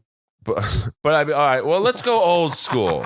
Let's go old school because I'm you don't understand. Like, I watched the first UFC. I'm a Cabbage fan. Oh wow, he's fighting again. Cabbage is fighting again. I don't want to see that. He's back. He's fighting in Hawaii. I don't. Like, I cried. I don't want to see it either. Well, I like it. Do I want to? I'll probably buy the pay per view or whatever form. You know, I cried when Bigfoot Silva was on top of Fedor. Just like I really. You're a very sensitive man. You cry a lot. Well, You're crying when Tyson got beat by Douglas. You're crying when. Well, I only cried during Tyson Douglas because I had $100 on Tyson, but and you had $50 in your bank account. Right. I am sensitive because you develop a. I cried when probably the first athlete I ever followed was a horse called Seattle Slew. He was the first Triple Crown winner. Like, oh, I recognize the name. Yeah, he's a very one of the more famous horses of the last 50 years, I guess. But he lost, and after he won the Triple Crown, I think it was at Santa Anita, and he lost pretty badly. Did he die at Santa Anita? No, Jesus Christ! Right, they're having a talking problem. about CTE with fighters and hockey players. Like, what's like? I don't even know what's going on at Santa Anita. Dude, I have friends of mine. Sorry to get off topic. I love it. I have friends of mine that are horse breeders, and they're like, none of our horses are allowed to go to Santa. We don't know what's going on. We don't know why. Like, it has such a huge. Horses die. I can't believe it's not a bigger story. Like, it's incredible. Like what happens down there, and the trainers and the jockeys don't understand it. They don't understand what's happening. Nobody can get a grasp on why is it happening here, and not say why isn't it happening in Kentucky someplace, or why is it happening in one of the other. Why is it always here? What's the problem that's going on here? I don't know. I don't think anyone knows. No one knows. They're still trying to figure it out. They have no clue. I saw one guy did a report on the dirt, the track, the actual track. He's like, well, when it rains, I'm trying to think of the shoes, the silica in the dirt washes away, so the surface is much harder than anywhere else, and like that's not going to kill 40 fucking horses. No, it's like and a horse can. You'd be amazed at what a horse can do, especially coming in stunts. And I'm not a horse guy by any means. So if you're calling me for a stunt, you're not going to be like, hey, can you ride a horse? No, I cannot ride a horse. I can ride a horse casually, but I can't do stunts off a horse. You want that, you got to call the Cowboys. I'm not one of the Cowboys. It's not what I'm not. But these guys make these horses do front rolls. They can fly sideways. They can do all sorts of stuff. You'd be amazed at what a horse can do at full speed. And it's incredible what these animals can do at full speed. Why are they dying at Santa? Because they're falling over at full speed. Why is that? Why is that making them die? Why is that? And one of the horses, and forgive me, I forget which one it was or when it was, but he finished the race, was walking, and then just collapsed. So like, it's not the feet, it's not the track. There's something else going on over there. I mean, I don't want to be like, I'm not like Eddie Bravo and into conspiracy theories, I am. Well, no, I love that stuff. I'm not saying I'm right or wrong, like, but it's almost at that point where it's like they're either shooting them up with stuff and their bodies are breaking down, or there's some rogue, because there is a tremendous amount of money involved in horse racing. Hundreds of millions of dollars per day. I mean, my dad was a pretty prolific, it goes back to the MacGyver thing. He was a very prolific horse gambler. Like oh, wow. Okay. And my mom, her family owned the largest thoroughbred training facility in the South, which is why I fell in love with horses so much. Yeah. There was a white horse. I'm going to send you the link to this. His name was White Horse? Jet White Horse. And it was really the two athletes I followed first, more than OJ, Kareem, Gretzky, were Seattle Slew, and there was a white horse named Vigors. And its thing was he would start out dead last. And I mean, he was like the white guy in the 100-yard dash in the Olympics. You're like, well, he beat somebody, but he's pretty far back. Yeah. And he would just sprint. And he not always win, but he usually would win. It was just amazing. It was like watching this beautiful body of like just pure muscle of thousands of pounds. And I cried when he started losing. I get sad. You get emotionally invested in this stuff. I do. Does that emotion help your comedy or hurt your comedy? Well, it depends what I'm talking about. Okay, the reason why I'm asking, I've always wanted to be in like a sitcom. Like I've always wanted to be like one of the co-starring roles in a sitcom. Sure. And I did stand up for a little bit. I worked with Adam Hunter. Yeah, good guy. Bombed miserably. like miserably bombed, like not one, not even a giggle, not a thing, not one in a 10-minute set, nothing, not one fucking thing. And then I was like, okay, well, I bombed, so what? Doesn't really matter. Just move on to the next one. And I was like, I'm just not good at this timing thing. And Adam made a comment to me, was like, oh, you didn't dig into your emotion. You just kind of told a story. You didn't really dig into your emotion to get into the story, which is going to make people laugh if you would have gotten to your emotion. But I've heard other comics tell me, we're like, no, I keep my emotion completely out of it. I just write bits and do these things. And you see Dave Chappelle talks about, I write the one, Right. I write the ending and then write the joke after I've got the punchline. I'm like, that's genius to me because I can't do it. Well, there's different kinds of comedy. Like someone like you, I would gear into, like, my advice to you, like, and I know you don't want to be like a full-time stand-up, but like, I definitely would do it if I knew I could get a laugh. I would do what Jake the Snake, the wrestler, I would recommend you do what he does, because I opened for him, and I've seen thousands of shows, probably thousands of comics, and his show he did that I opened for him, it was one of the more amazing shows I've ever seen. He wasn't necessarily doing jokes; he was just telling stories from his days on the road. Now this is pro wrestling in the 80s. So so they're nuts. I mean, he's got stories for days. But I'm sure you do. I mean, you were in Pride. Like, I can only imagine. There's really, that's the thing though, man. There's really not that many stories. Like it's There's a few. Yeah, but they're like, and I know you don't want to, like, obviously you're married and like. Oh no, she knows. I know Jill knows all my stories. But I mean, I'm not even saying sexual stories, but like Jake the Snake would tell these just 20-minute stories about doing the road with Rick Rude, who was like one of my favorites. Yeah. And how his wife was divorcing him, and the new husband drives by them on the freeway, and Jake the Snake was like, "Hey Rick, I think that's your car." And he looks and he goes, "Speed up to him." And it was the new boyfriend driving Rick. And it was just like, so I like it was the way he told the story that was so funny. Yeah. And I would have said, forget the jokes, dude.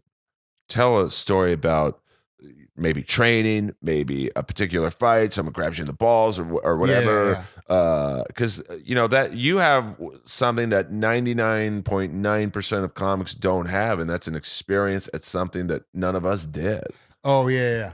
Gotcha. So I think the crowd would like dig that. I don't know, man. It's comedy is tough. It is super fucking tough. I think it's the toughest business in the world, outside of maybe being a fighter. Because if you're in a band, and I always say this, you're in a shitty band, you can turn around and blame the drummer. This guy sucks. Yeah. Bass player can't keep up with the guitar player. Like, if you're a shitty comic, you can't look and blame the curtain. But that's what wrestling is. That's what MMA is too. Yeah. That's what boxing is. Like, hey, my team was there for me. All the writers helped me get this thing put together. I did it, bounced it off a couple of the people, got some good ideas, came out there and pitched it, and it sucked. It's my fault. Well, you could, if you were, this is maybe not the greatest example, but let's say, let's take the Askren Masvidal fight. You might say that Askren didn't have the best strategy to start that fight off, just to basically charge him and put his head down. He could, if now I don't think he did, but he could say, well, my coach told me to do that. Well, my jiu-jitsu trainer told me to do. Well, Masvidal's going to come at you with a flying knee, so just fuck it, charge him. And he could blame someone else. Right, yeah. Like, if I bomb tonight at the Comedy Store, I can't blame anyone. Anybody. If this podcast sucks, you can blame me. Well, it's probably because of me. But, there are some guests who it wasn't the greatest interview because, like, they give one-word answers. Yeah. I've had musicians on. But also, too, isn't it crowd? Don't you have to know your crowd in comedy? Like, if you're doing young kid jokes, but it's an older crowd, it's not going to work? Or it's absolutely. Funny always? Okay, yeah. Well, I like if you do... like, say a Jeffrey Epstein joke, which a lot of comics are doing just because it's like... It's hot right now, yeah. It's hot. It's not obviously funny what was going on, but, there could, you have to know the crowd. Like there could be someone in there who's a victim of unfortunate abuse of some capacity. They're not going to like the joke. I used to do a joke when I would have a joke that bombed, which has happened once or twice a night. I would be like, "Oh, you think that joke's too soon?" Well, I was doing 9/11 jokes before the second plane hit the tower. It always got the crowd back. It always got a laugh, like 100% of the time. Until one night, a guy comes up to me after the show and says, "Hey, Earl, you were really funny, but my brother died in Tower 2." And you're just like, sorry, that joke's not for you then. not that Tower 2. It was, but if you do like Republican jokes in Orange County, which is it's not all Republican, but it's primarily leans, you're gonna struggle. Know the crowd, but some crowd like Joey Diaz, he's an amazing person. Like that's someone who, I don't know how MMA world is, but like comedy's filled with bullshitters and users. I wish everyone were like Joey. Just like MMA. Yeah. It's the same. Oh, I can imagine. But Joey's the real deal. Why do you think Joe Rogan's so comfortable in MMA? But he's so the same shit. Like I love Joey and Joe because they call you out on the bullshit. 100%. How scared were you for Carlos Mencia when he stole Rogan's stuff? Well, I'll give Mencia this. He stayed up there. Like, Joe, once again, Joe was the only one who, everyone knew Mencia stole jokes. Everybody did. It was, I don't know, it'd be like in the MMA world, I mentioned Overeem, I would assume most people in the MMA community, okay, you don't go from 205 to 265, right? With no body fat. Like, what's going on here? Joe was the only one who called him out. And Carlos had a posse with him that night. Like, that's something that's not really talked about. He had like I don't want to say a gang, but like 4 or 5 of his homies. And like, I think Joe was, of course, Joe was, protected at the Comedy Store just because he's Joe. But Joe was up there pretty much alone. And then, but I don't think Mencia cared. Like, no, he's getting paid. He doesn't care. Now he's not getting paid now. It kind of set the beginning of the end for him. The show went off the air, and then everything else happened after that. What's he doing now? I haven't heard anything. He still does comedy. That's the weird thing in comedy is there's a misconception of and it's probably same in MMA to a degree. Like Bigfoot Silva still fights, but you never really hear about it. It's funny. I found that out in acting. So a friend of mine, Sean Patrick Flannery, he's Boondock Saints, right? Opposite Norman. And he trained with me at my Raw gym down in El Segundo when we had it back in the late 90s, early 2000s. And he just for a little bit, but he has his own jiu-jitsu academy. And I worked as a stuntman. I worked on a horror film with him. And I was like, "Hey, Sean, I don't know if you remember me, Frank Trigg." He was like, "Oh, dude, totally remember, whatever, blah, blah." He taught me how to do my double leg. We caught up, whatever. I was like, "Dude, what do you, I haven't seen you in forever. Like, what are you doing?" He's like, "Oh, I'm still, just acting. That's all I do." I haven't, you haven't really done anything big since Boondock Saints 2. So what have you been doing? Or Powder was after that. He's like, I work all the time. Like I am constantly working as an actor. Like, and what? He goes straight to DVD, straight to streaming, straight to Netflix, he goes, I make a really good living. Like I sell my place in Southern California. I have a huge ranch down in Houston. I have 2 jiu-jitsu schools that do just enough to pay the bills. But I'm able to work out at it. He goes, that's kind of what's going on. He goes, but I work all the time. I was like, the first time I was like, just because you don't see somebody doesn't mean they're not working. Oh yeah, one of my probably my favorite boxer, and once again, I cried when Larry Holmes was just fucking destroying this guy, Tex Cobb, who after that fight, he got more into acting anyway, but he still fought. But no, he would do these kickbox. He was like a world-class kickboxer. Yeah, but he would fight in like the Country Club in Reseda, which was a very famous music club, but they would also have like at the time kickboxing events. And Carrot Top is a guy who he had that one movie Chairman of the Board, which probably didn't do very well, and he kind of in the public eye disappeared. He plays Vegas every weekend, makes millions. He has a residency, I think at the Luxor. He used to live 3 doors down from me when I was when I was still living in Vegas. I see him all the time. Talk about Same it. grocery store, talking about a guy that freaking got big all of a sudden. That fool. I mean, what it like? Yeah. Once again, I don't want to get sued here, but like, we're not necessarily talking about Carrot Top, but when a is that like let's just This is is that growth Frank hormone? Trigg. The views that I'm about to say are mine and mine alone, and and no one else made me say it, or nor are they responsible for what I'm about to say. That fool was on steroids. Okay. I saw him he legitimately grew 25 pounds in a week. I watched it, and still has no legs. It was all shoulders and arms. I was like, holy crap, this guy is swollen. Like, what But the is hell that happened?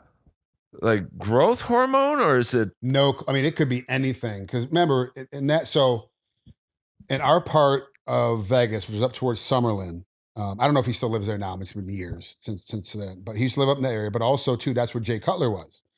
And all the bodybuilders were up in the Summerlin side because this is where everybody trained out of. If you wanted to be good as a bodybuilder and you lived in Vegas at the time, Jay Cutler was the guy you were chasing. So everyone would follow wherever he was training. It would follow everyone, all these, tremendous, amazingly huge 6'3", 300 pounds, shredded, big ass bodybuilders. The girls were, 6'2", 6'1", 225, 235, shredded.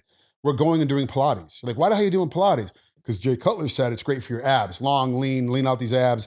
So abs for Jay were hard for him to come in. That's what you do is do Pilates. All of a sudden, all these bodybuilders doing Pilates. You go to these Pilates classes, you're like, what the hell is that gargantuan doing in the corner? I was like, oh, it's professional bodybuilder. That's what they're doing. Everybody followed suit. So up in that area, it could have been anything. I have no idea what he was on. My guess, my uneducated, unsolicited advice, probably human growth hormone with testosterone and probably Decker Winstrol thrown in. That's probably what he was doing. Doing a full stack, doing 8 weeks on and doing 6 or 8 weeks off and then coming back to it. I mean, that's just kind of seems like what he was doing because he was getting jacked and shredded every single time I see him. He'd be jacked and shredded, jacked and shredded. You're like, geez, like what the hell? Why can't I get on that cycle? And well, because I'm getting drug tested. Well, that's another thing I feel. Comics don't get drug tested. But I feel guilt. Well, that there's not many comics work out. Like there's, I would say me. Are you trying to say what's his name? Rogan. Lewis Black doesn't work out? Yes, I am trying to say that. I would say Carrot Top. I would say Chappelle works out. You could tell he's pretty jacked for a comic. Now I'm saying for a comic. Yeah. But that's even you talk about bodybuilding. Like I'm such a fan of the fucking '80s. Like I remember just being obsessed with Tom Platz, who was the guy with the biggest legs of all time. Like they were just, and he had a big upper body, but like his legs were like it's the opposite of Carrot Top. That's why he couldn't win. Is because his legs were misproportionate to his upper body all the time. Yeah, that's why he didn't win all the big ones. You're like, and then finding out years later that Schwarzenegger had implants put in his calves because he couldn't get his calves to come in right. And then when you found out as a kid in the 80s, that Hogan was doing steroids. Remember that? When it freaking blew your mind. Like, what do you mean he's doing? He's taking his vitamins and playing his prayers and he's my brother. Like, what's happening? Like, dude, it's just that's how it goes. I mean, my favorite guy was the Ultimate Warrior. Who, like he was like the poster boy for 285 pounds, not a fucking square inch of fat on not the guy. One shredded every day, every time you saw him on TV. Just oily and veiny. Like, what the hell is going on? I get sad with. I'm a pro wrestling guy, and I know you had, experience with TNA. And then I was just on Impact in October. I was on Impact in October. Now, did you find it because there are some MMA guys? I mean, obviously, Lesnar was is probably the most famous example, but Tank Abbott, I know, went to. WCW. Ken Shamrock's doing pro wrestling right now. Still. Yeah. I actually worked, when I worked on Impact, I worked a gimmick with him and Moose, where I was training Moose to get ready for this MMA fight against Ken, and it blew into a full pro wrestling match, and then, whatever happened, whatever the gimmick is. And Ken was like, I was like, what have you been doing? He's like, and Ken looks shredded. Ken is in the best shape of his life. Best shape he's ever been, even when he was fighting. Better shape than when he was doing drugs. And he'll tell you, I was, a shit ton of steroids and doing a bunch of drugs and drinking alcohol and like just ruining my life. And when I was fighting, he goes, then I, got married and got his kids. And now he's very much straight lace, straight line, no drugs, no alcohol, and works out all the time. And he is shredded. I saw him with his shirt. I'm like, whoa, like you're in better shape now than you were fighting. I was like, yeah, it's like, if you want to be a pro wrestler, you got to be in shape because no matter what you think, this stuff hurts. At some point, you're going to get hurt. You're gonna miss the ring post. You're gonna miss the ring pad and hit the post. You're gonna get your eyes scraped down. It's supposed to be fake, but all of a sudden your face gets put on the ring rope. You get dragged down it. You know, a guy misses a drop kick. He misses a chop. You're gonna get hurt. So you got to be in shape to not get hurt. I'm like, dude, you are incredible. So I'm in better shape now than when I was doing drugs. 100% better. Well, I mean, I've always laughed at people who say it's fake. I mean, it may be scripted. It's a live stunt show. But you look at like Sting's my favorite pro wrestler, and like goddamn. You be Real Estate Steve? I cried. You haven't heard that story? No. How I met Sting? I was at TNA, and you met Sting? Yeah, I've known Steve I knew Steve for a long time before. So this is you guys are gonna laugh at my naivety. So I was in TNA in the locker room with Kurt Angle, who I was mini-meing at the time. You guys looked alike. Yeah. So I was him. The gimmick was that he'd go beat up AJ off camera, behind the scenes, whatever. AJ get mad, and he'd see me loading stuff into the trunk of the car, see me getting ready to work out, but he'd see me from behind, he'd come up and beat me up and hit me. And so I was always taking the beating that Kurt was supposed to get, whatever. That was the gimmick. But so I see Steven there, and we had talked before independently here, like separately, about real estate, that he had made some real estate investments, and that's what he was doing with his money. And then he would, instead of flipping the houses, he would fix them up and keep them and then rent them out. And then he would rent them for more than the mortgage payment. And this is back when I didn't understand anything about real estate. So he's like, give me a real good education. And all of a sudden he's sitting in the locker room in Orlando as I'm getting ready for a taping for TNA. And he's like, I'm like, hey, Steve, what are you doing? He goes, oh, hey, Trigg, how you doing? Whatever, blah, blah, blah. Go about our business. And I come in, he's putting his makeup on. No fucking clue he was Sting. I had no idea. Completely lost my shit in the locker room. Completely lost my shit. Total fanboyed out. 100%. Holy fuck, you're Sting. I couldn't fucking believe it that he was Sting. Could not put the two together. Had no idea. Had no clue. He's like, yeah. He goes, I just thought you knew. He goes, dude, remember that time I was telling you about it? He's like, yeah. He's like, I had no fucking idea that you were Sting. I had no clue.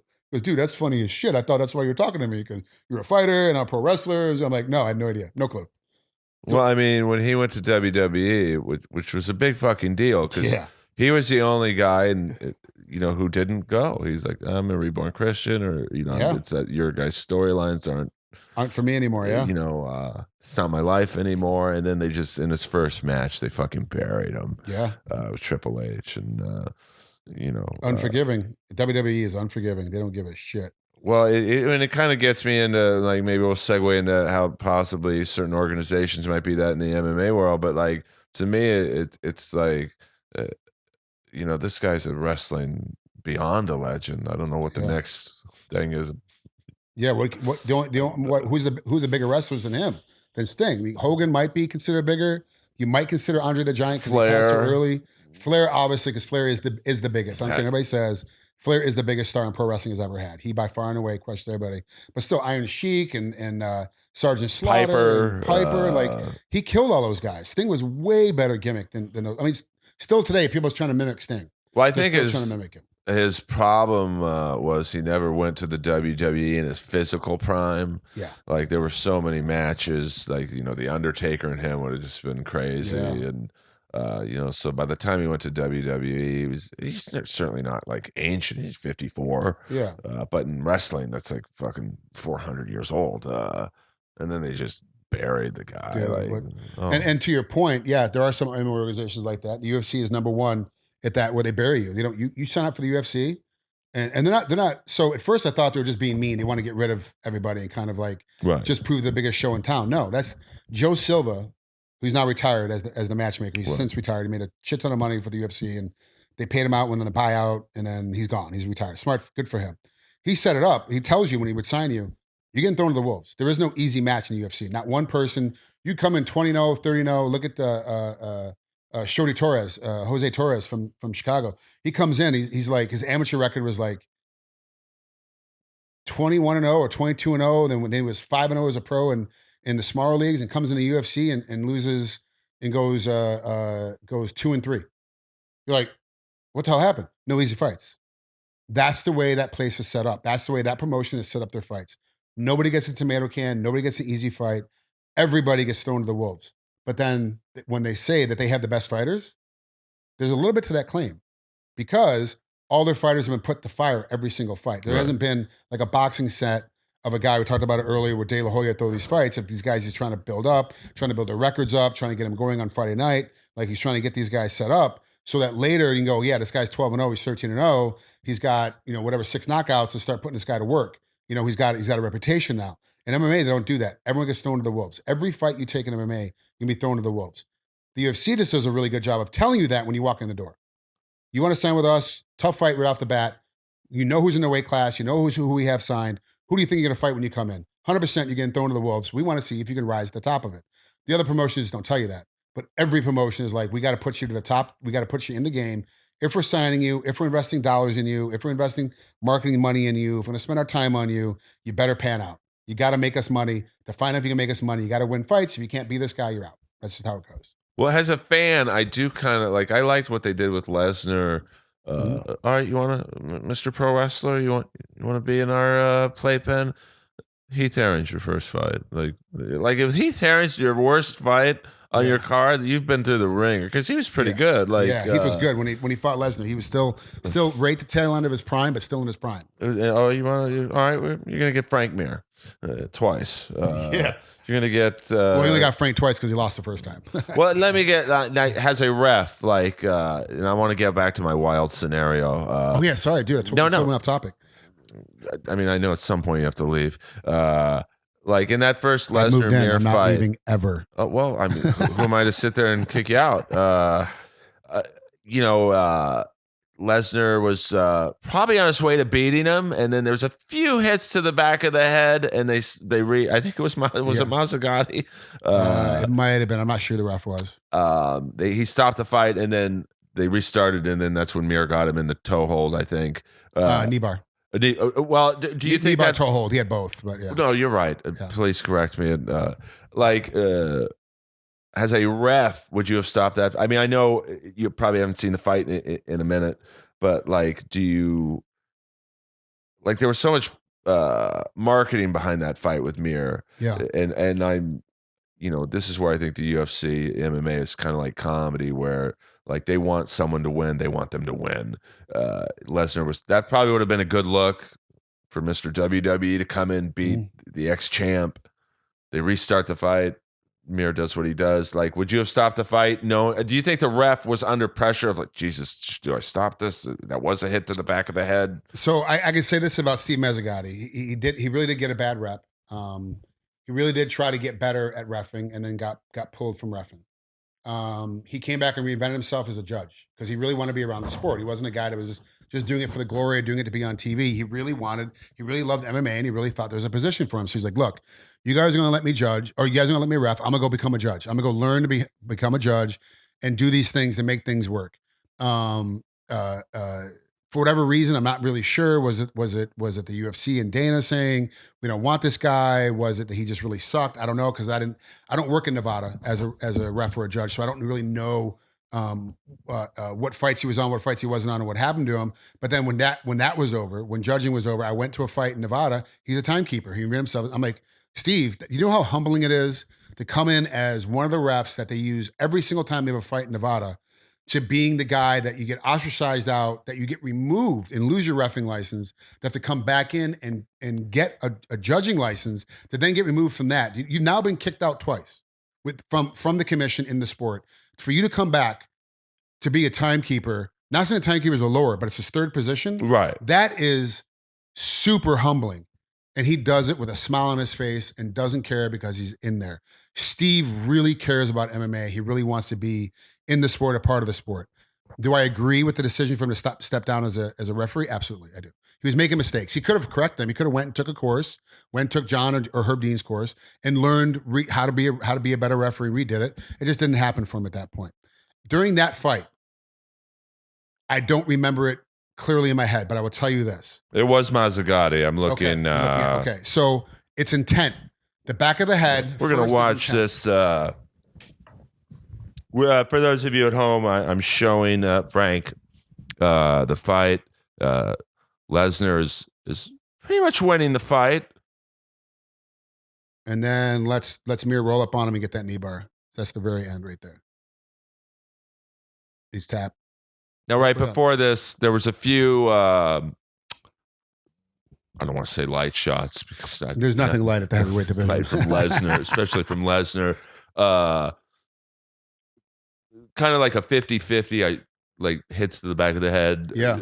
Like, do you think he was under tremendous pressure of like, don't stop this fight, dude? Like, So who hit who in the back of the head? Lesnar hit Mir in the back of the head.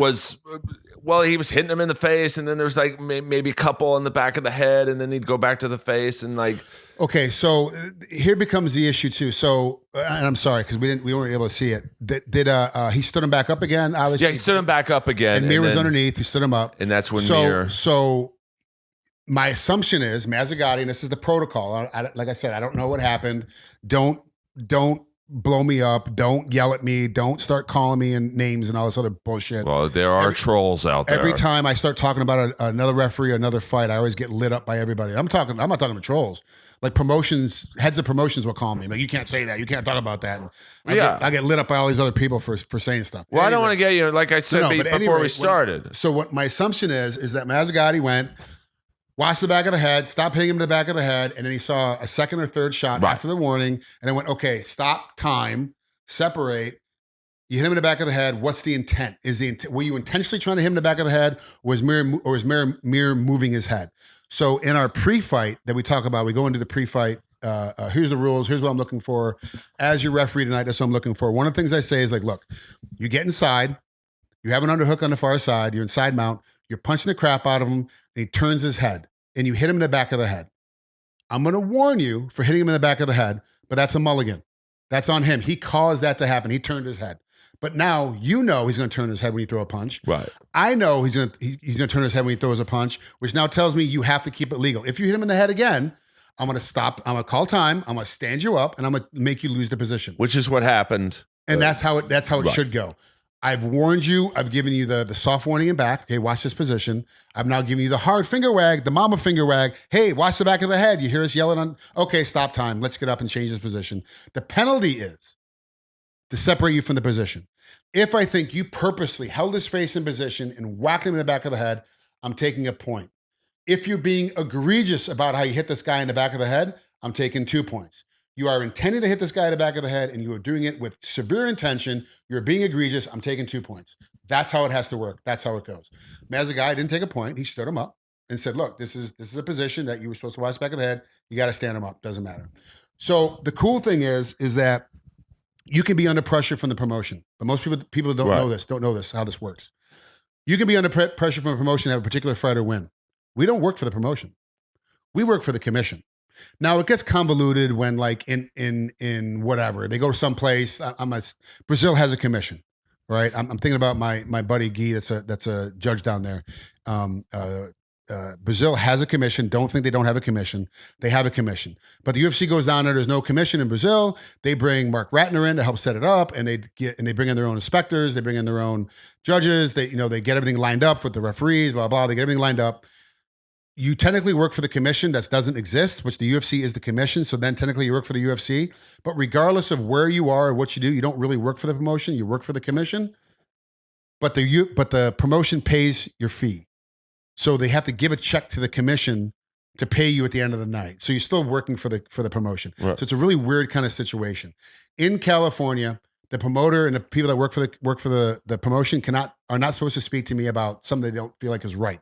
They have to go talk to the lead inspector or to the executive officer if he's present during the event. They go talk to him, and then I get relayed, hey, you screwed up on this, you fix this. In California, when we walk out of the ring or the cage, when we get out, we walk down. The next referee coming in will let you know, hey, you probably should have did this better. Hey, you should have done this better. And so, like, when Beltran walks out, he immediately looks at me. Hey, did I do okay? Yeah, you did great. Man, I feel like I was one step behind that stop. Dude, there's no way. Like, you talk to Jason Herzog, who did the Askren Masvidal fight. He is still. I try to say Askren and Mazzagatti fight. I was like, wow, that's not a fight. So when he basically, the only way he could have been there faster is if he literally went, "Are you ready to fight? Fred, are you ready to fight? Fight. That's it. Fight's over." That's the only way he could have been there faster. He was in perfect position, but it still eats him up today that Masvidal was able to get one extra hit in after he knocked him out. that still eats them up. And that's the reason why Herzog is legitimately one of the best referees in the entire world, because he has that kind of dedication. Those guys who are obviously my superiors, because they've been reffing a lot longer than I have, when they come in and they come out, they still look to me as a peer. They don't look to me as an underling. Hey, what do you think?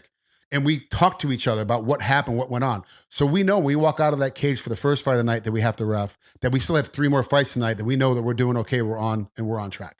You know, I've been in events where a ref has come in, a very big named, high profile referee has come in, walked out of the fight, and be like, I'm not feeling it tonight, guys. I need to sit down. Can you guys go ahead and cover the rest of my fights and switch in one of the guys, like Mike Bell, who refs and judges, switch him out, have him come in and ref for me. I know he's got his stuff. I'll go sit down and judge instead. I'm not feeling it tonight. I don't want to make a mistake, and I don't want to ruin somebody's career, ruin somebody's life, or ruin somebody's health. So let me get out of this. And this is what we do in the state of California. I can't speak to everybody for every other state, but I can tell you in California, this is what we do. We watch out for each other, and we take when we screw up, we admit it. Hey, we screwed up. God forbid Andy Foster's there, who's the executive officer for California, and you screw up. He's going to tell you when you walk out of the cage. He's going to tell the promoter that we know that you screwed up, and then he's going to tell everybody else that we're going to be talking about that particular instance in the post-fight meeting afterwards. When all the fights are over, when everyone else is done, everyone's going home and getting their drinks. The refs, the judges, the timekeepers, the inspectors all have to go in the back and have a post-fight meeting and talk about what happened, what went on. And if you're the one who screwed something up, you're going to get brought to task in front of everybody when you screw up. So it makes it super easy. Like, oh, this is great. Okay, it makes it super easy. Everybody knows what the mistake is. Everybody understands how you felt about the mistake. Everybody understands how to fix the mistake, and you are now educated on what you need to do to fix that mistake. You could literally ref the next night and have that exact same scenario happen, and you will do it better because of the way that Andy Foster has set up the protocols for this particular thing in California, which he just got recognized as the best commission for boxing MMA in the entire country because of the way he sets these things up. So when we go in with a guy like Mazzagatti, like he might be pressure from him back then. Oh, we want Lesnar to win. We don't want Mir to win. It doesn't matter. I don't work for you. You're not my boss right now. Who is my boss is the lead inspector and the executive officer of the commission. Now, in some commissions, some promotions, whether it be K2 with the Klitschko brothers or Golden Boy or UFC or Bellator, it doesn't matter. Some promotions have that kind of pull where they can kind of control the commission as well. Even though it's a real legitimate legal commission, they still have that kind of power because they bring in so much money. When Dana White said it a while ago, when the UFC comes in, it's a $10 million boost to the economy. Every time they come in for a fight, don't you want $10 million to your economy? Of course you do. So you're going to cater to them. You're going to listen to them. But you also have to be able to stand up and be like, hey, look, the ref made a good call. The ref did a good thing. This is the reason why, and be able to talk to them. And sometimes the executive officers just aren't strong enough to be able to do that. And so they kind of get pushed over when something happens by one of the promoters, and then the promoters have to then you kind of yell at the refs, and the next time that promotion comes back to the state, that particular ref doesn't get used. And the promotion has full rights to not use a referee. They can absolutely say, I don't want to use that referee. He screwed up for us before. He messed up with us. I don't want to use him. Take him off the roster. And that's totally possible. It's happened to me. I was assigned to a UFC, like maybe UFC 199, UFC 200, something like that. Maybe not 200 because that was a big one. But whatever was something. I got assigned to it, and like an hour and 15 minutes later, I'm calling the executive officer after I got the assignment to be like, oh wow, I got this great assignment. As I'm looking at my app that tells me I have an assignment, Right. I'm off. Hey, what happened? Did I do something wrong? I said, no, promotion just didn't want you on. That's just what it is. Okay, all right, that's it. That's just how it goes. You can go in there and go. I have fighters that don't want me to fight, won't want me to ref their fights. Just grudges from the past, whatever reason. They don't like how I refed one of their fights. They don't like how I refed one of their friends' fights. They feel like that the fighters are super superstitious. They're super superstitious. They tell they're not, but they're super superstitious. Oh, because I used to have a podcast where I would interview fighters before fights and get their feelings on it. And then they'd be like, oh, you interviewed me and the last time you interviewed me, like Stipe Miocic will not do an interview with me ever. Really? The last time that he did an interview with me, he lost the next fight. Oh, it's just so he will not do an interview with me. He's superstitious because if I interview him, then it's a problem. I have fighters that are like, no, you refed. And they tell me honestly, like fighters, we're all very honest with each other. It's not like we try to hide anything. You don't like somebody, you tell them you don't like them. You don't go, oh, hey, Earl, nice to see you. And then when you walk away, like, that motherfucker, he's a piece of shit. Like, don't do that. We do it right to your face. So I'll come in, like, hey, I'm your ref tonight. Like, is there an issue? Well, when you ref my buddy, he lost, and this is how he lost. I don't like how that is. Okay, hold on. Let me go talk to the lead inspector. Let me see if we can't make a change because you're uncomfortable with me being your ref. Hold on, what? Yep, nope, let's go see. I will talk to the lead inspector. Can we make a change because he doesn't want me to ref this fight because of this, this, and this? The lead inspector, who is my boss on that night, will go, nope, you're his referee. He's got to deal with it. Or he'll go, yeah, you know what? We're going to make a change. Can you swap? You and Beltran swap these 2 fights. Right. Okay, we swap. No big deal. And that's how it goes. It's very simple. It's very easy. Fighters have the right to choose to pick a different referee. They don't like the ref that comes in. Promoters have the right to pick different referees. They don't like the refs when they show up in the state. It's completely honest. And you can say, hey, you are ready for the big time. And I'm reffing Bellator and I'm reffing UFC. I am in these events. I am there. I am sitting there I am on TV. I am doing these events. They can come up to you and say, hey, look, due to the rotation, you should have this title fight. You should have the Cyborg Bud title fight for Bellator on 25th. Due to the way the rotation works, you're not ready yet. So what we're going to do is we're going to give you the swing bout. So that's the main event. There's a co-main event and what they traditionally used to call the swing bout, which is the fight that may have made pay-per-view if it wasn't running over, but may not. We don't do swing bouts anymore. There's no fight that kind of gets held out. They're like, we're going to put you on that fight. Okay, that's the decision. You guys are outside my box, looking into the box. You see my level. You see how good I am. You understand my passion for the sport. You understand how I am as a referee, where I am, and you know that I'm not ready for that fight. Then I have to trust you to know that I'm not ready for that fight. Don't get your ego in the way. Don't get upset. Don't get mad. Just move on. Okay, yep. Then I got this fight. This is where it is. And they tell you, like they let you know, hey, due to the rotation, you should have this fight. You're not ready yet. Okay, good. And you never know when you're going to be ready. It's not like, hey, 10 more fights, you'll be ready. 5 more fights, you'll be ready. You'll be ready when you're ready. Okay, I'm just down here. But here's the thing about MMA. In boxing, that price that you get paid changes significantly. I go from making $3,000 a night to making $25,000 a night. Right. It's a big significant change. In MMA, I might make $1,900 or $2,000 if I do the title fight. I'll make $1,700 or $1,500 if I don't. It doesn't matter. It's not that big. It's a couple $100. Who cares? It doesn't matter. Right? So it's not that big of a deal. So no one gets their ego in the way. We don't get charged up. We don't go, oh my God, it's a big deal. Like I gotta have, no, fuck it, who cares? So what? Do you know what fight you're reffing this Saturday? I won't know until I show up. They will release the main event and the co-main event, which my assumption is going to be Beltran will get main event and Herzog will get co-main event. That's the assumption. But I also don't know who else is reffing that night. I know Blake Grice is flying in from Carolina, who does a lot of work for us here, and he's a senior official to me as well. So I'm 4th on the poll. Okay. I will have a TV fight. 100% will have a TV fight. I love it because there's 5 fights on TV. Which one? I don't know. The first one, the third one. It won't be the 5th one, and it won't be the 4th one because those will go to the guys with more senior. I'm just not there yet, and that's how it works. That is really the progression. To going back to our original, you're talking about fighters and how to make good judges and good referees. Not only is it financial, not only is it time, but then once you do get to the pro ranks, you got your 100 amateur bouts in, they've given you your pro license. Oh, so here's an interesting story. Probably not good for a comedy show though. Oh, I love it. So well, I did. Are we on a time pinch here? Do we got to shut off? No. I just every now and then I like to. We're at the 2-hour mark. Okay, yeah, this is easy. Like I can. No, I don't want you to. No, I can do podcasts all day long. I have no problem. Well, you talk a lot. Yeah, I do. I've been told that since I was 6. But like the only reason I even before you get to your story, the only reason I referenced the Lesnar Mir fight is because I'm trying to get the fans to realize the pressure refs are under. Oh yeah, because Mir had. I got the feeling he maybe burned bridges with the UFC with in some capacity. A little bit, yeah. And then now he's at Bellator, and doing that. And it's a little weird. And then Lesnar was like, and it kind of, they wanted him to win, in my opinion. Just like the fight this Saturday with Cerrone and McGregor. To me, in my opinion, they want McGregor to win. Of course they do. He's the moneymaker. But like to me, they're throwing Cerrone to the wolves. It's like this guy's a fucking soldier. No, but that's the thing though. Cerrone's not being thrown to the wolves. This is a great fight. This is matchmaking wise. This is a great fight. But also too, if Cerrone wins, what's going to happen? That's my point. Immediate rematch. So means more money for everybody involved. It's tough. I just don't like how this guy's been a loyal company dude. I'm sure he could have gone to Bellator at some point, or I'm old school. I'll say Strike Force. Oh yeah, when they had the maybe the greatest announcing team ever of Gus Johnson, a college football guy, and Frank Shamrock with the braces. Yeah, dude, that was awesome. It's like I honestly, like when that whole Mayhem Miller Diaz brothers thing happened, and Gus Johnson's like, "Gentlemen, we're on TV." Like, I love shit like that, but like. At some point, somebody should have shut his mic off. As a fan of Cerrone's, it's like, this is bullshit. And I know he's making money. Like, he strikes me as the type he still fights for the love of the game. Oh yeah, for sure. And if I can make hundreds of thousands or whatever he's getting, great. But like, they clearly want McGregor to win so they can possibly build up a Khabib rematch. Am I wrong? No, you're right. 100% you're right. But the fight's going to fall the way the fight falls.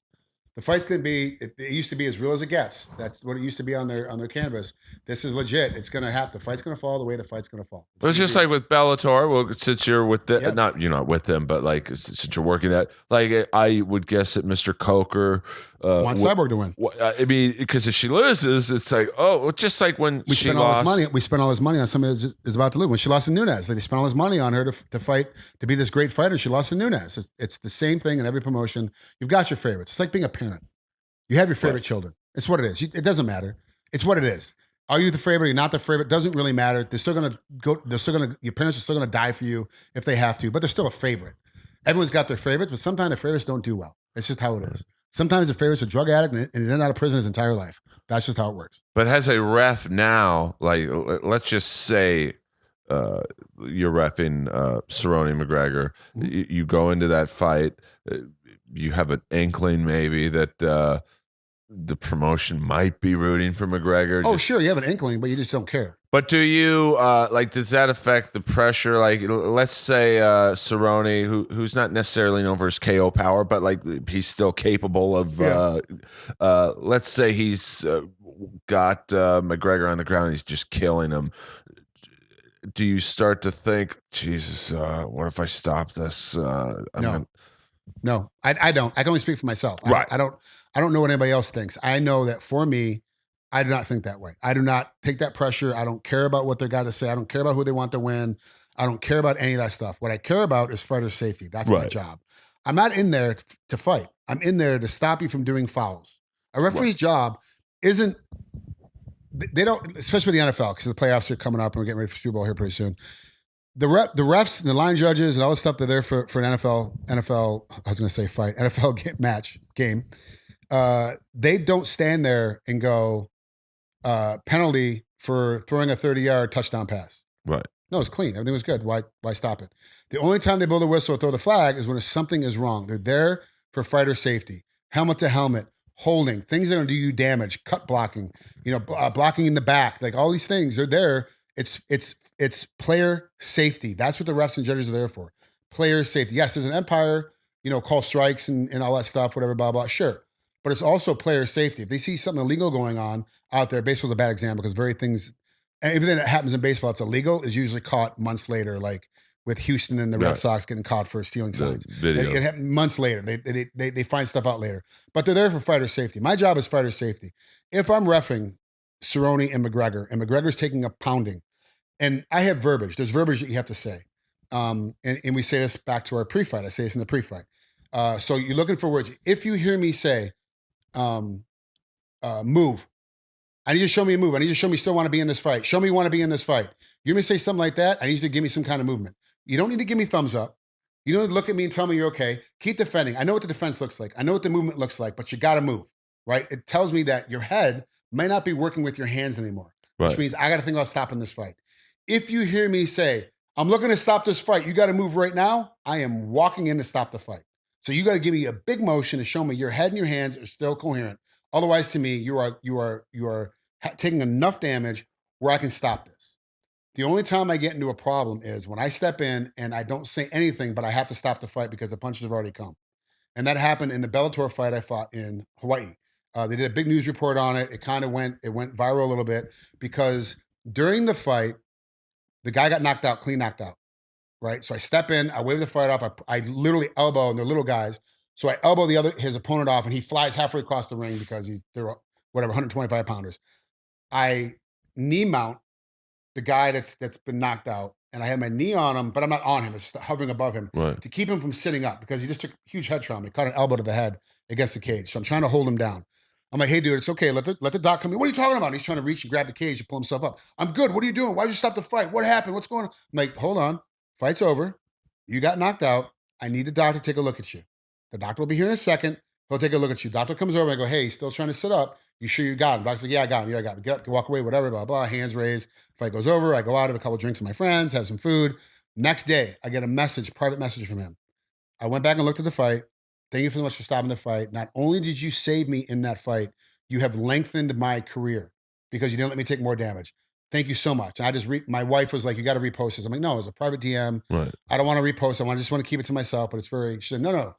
It's the one time a ref is getting praise. Refs never get praise. You need to let them know the other refs out there that they too they can read this and understand that these fighters are thinking about them, even though they never got the note. It'll help out other referees. So I posted it. It kind of went viral, got picked up by everybody, and it went on its thing.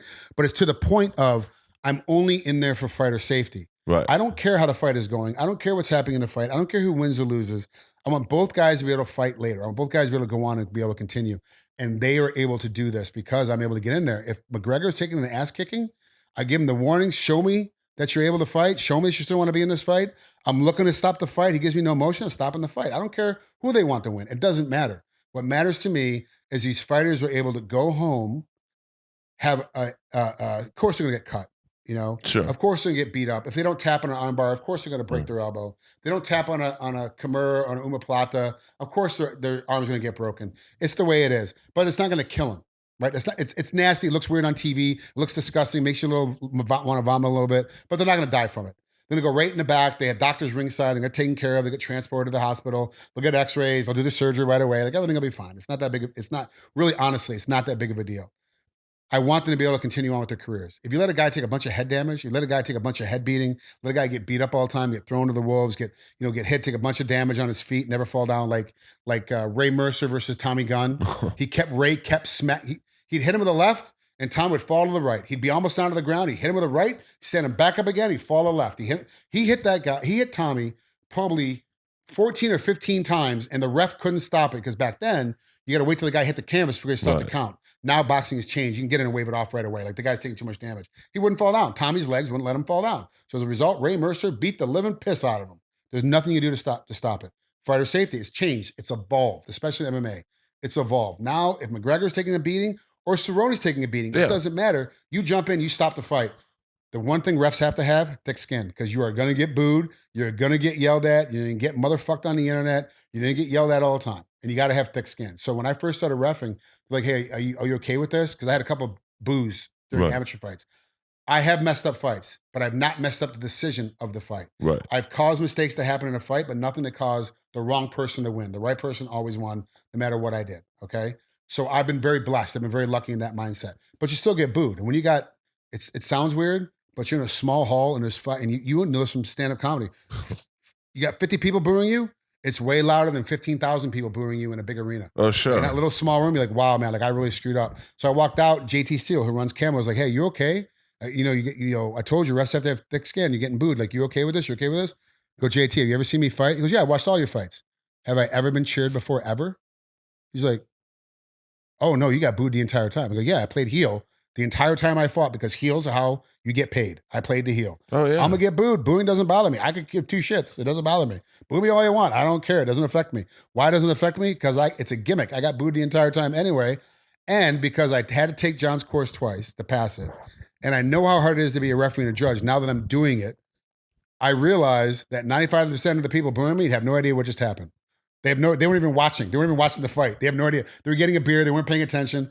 If you look around at the crowd, like next time you're at a live fight, look around at the crowd at a big arena, not in the little small shows, not the ones down in Burbank, not the ones down in San Diego, but the big shows, like the ones in the big arenas, like at the Forum or Staples Center or at Anaheim Honda Center. You look at one of those fights, you look around, you realize, like, if you just look at one section, you realize, like, legit, 50% of the people aren't even watching the fight. They're on their phone, they're talking, they're screwing around. They hear a crowd, oh, yeah, oh. Right. They're sheep. They jump up and start. They do exactly whatever the crowd is doing. Oh, yeah, it was great. Oh, what happened? And then look up. They see the replay. Oh, that was great. That was great. Yeah, you're right. It was great.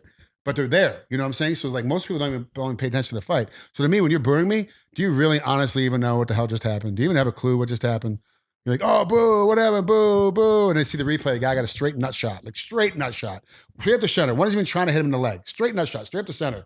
All of a sudden they're like, oh, yeah, good job, ref. Good job. You're like, now, let me ask you two questions to wrap this up. No, 5. The tape might burn out. So let's say you're reffing a guy who's known as a dirty fighter. Like I know Fedor was an honorable fighter in terms of like there are dirty fighters. We do have them. I want to go to one particular guy. I might be fucking up his first name. Paul Harris. Is it Ruse?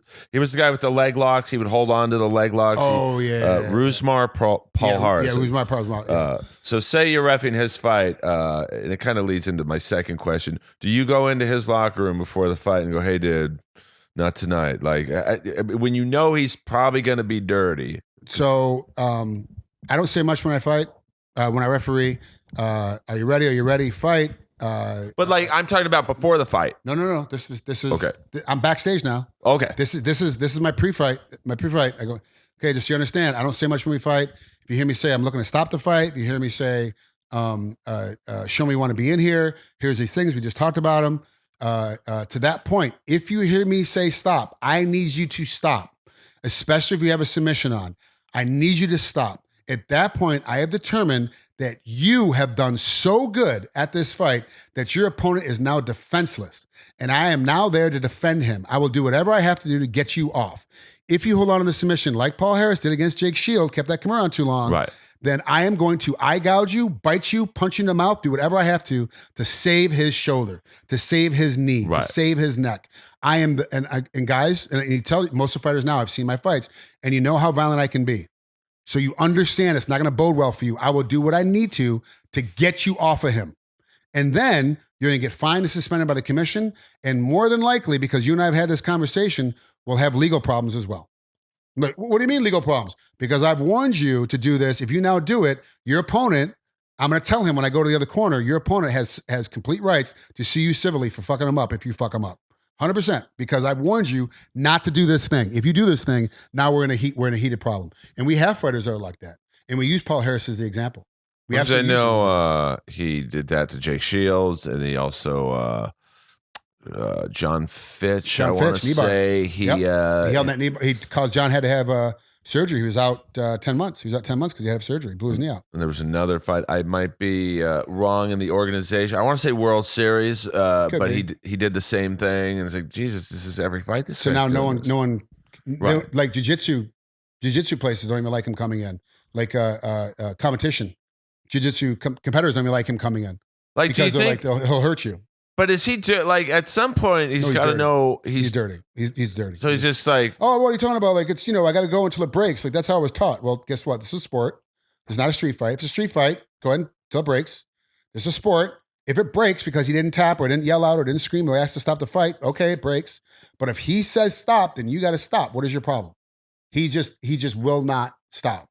So he's dangerous. He's a danger to himself. He's also a danger to his opponents. But so doesn't he realize that I'm fucking up my career by like... Obviously not, because he kept doing it. He kept doing it. He did it 3 times. After once, you learn. At least 3. Yeah, you know what I'm saying? Like you do it one time and get caught. Okay, I stop doing it. Stop grabbing the cage. Stop kicking him in the nuts. Stop. You figure it out. Like stop doing it. Pick a different angle. Pick a different range. You keep doing it. Okay, now we got a problem. There's an issue here. Well, it's like John Jones has been accused in the past of the fingers. Poking guys in the eye. It's not accused. We've seen it. Like Boston put it knuckle deep in the guy's eyeball. We have a John Jones rule. That's how now you come out and once again, we're backstage.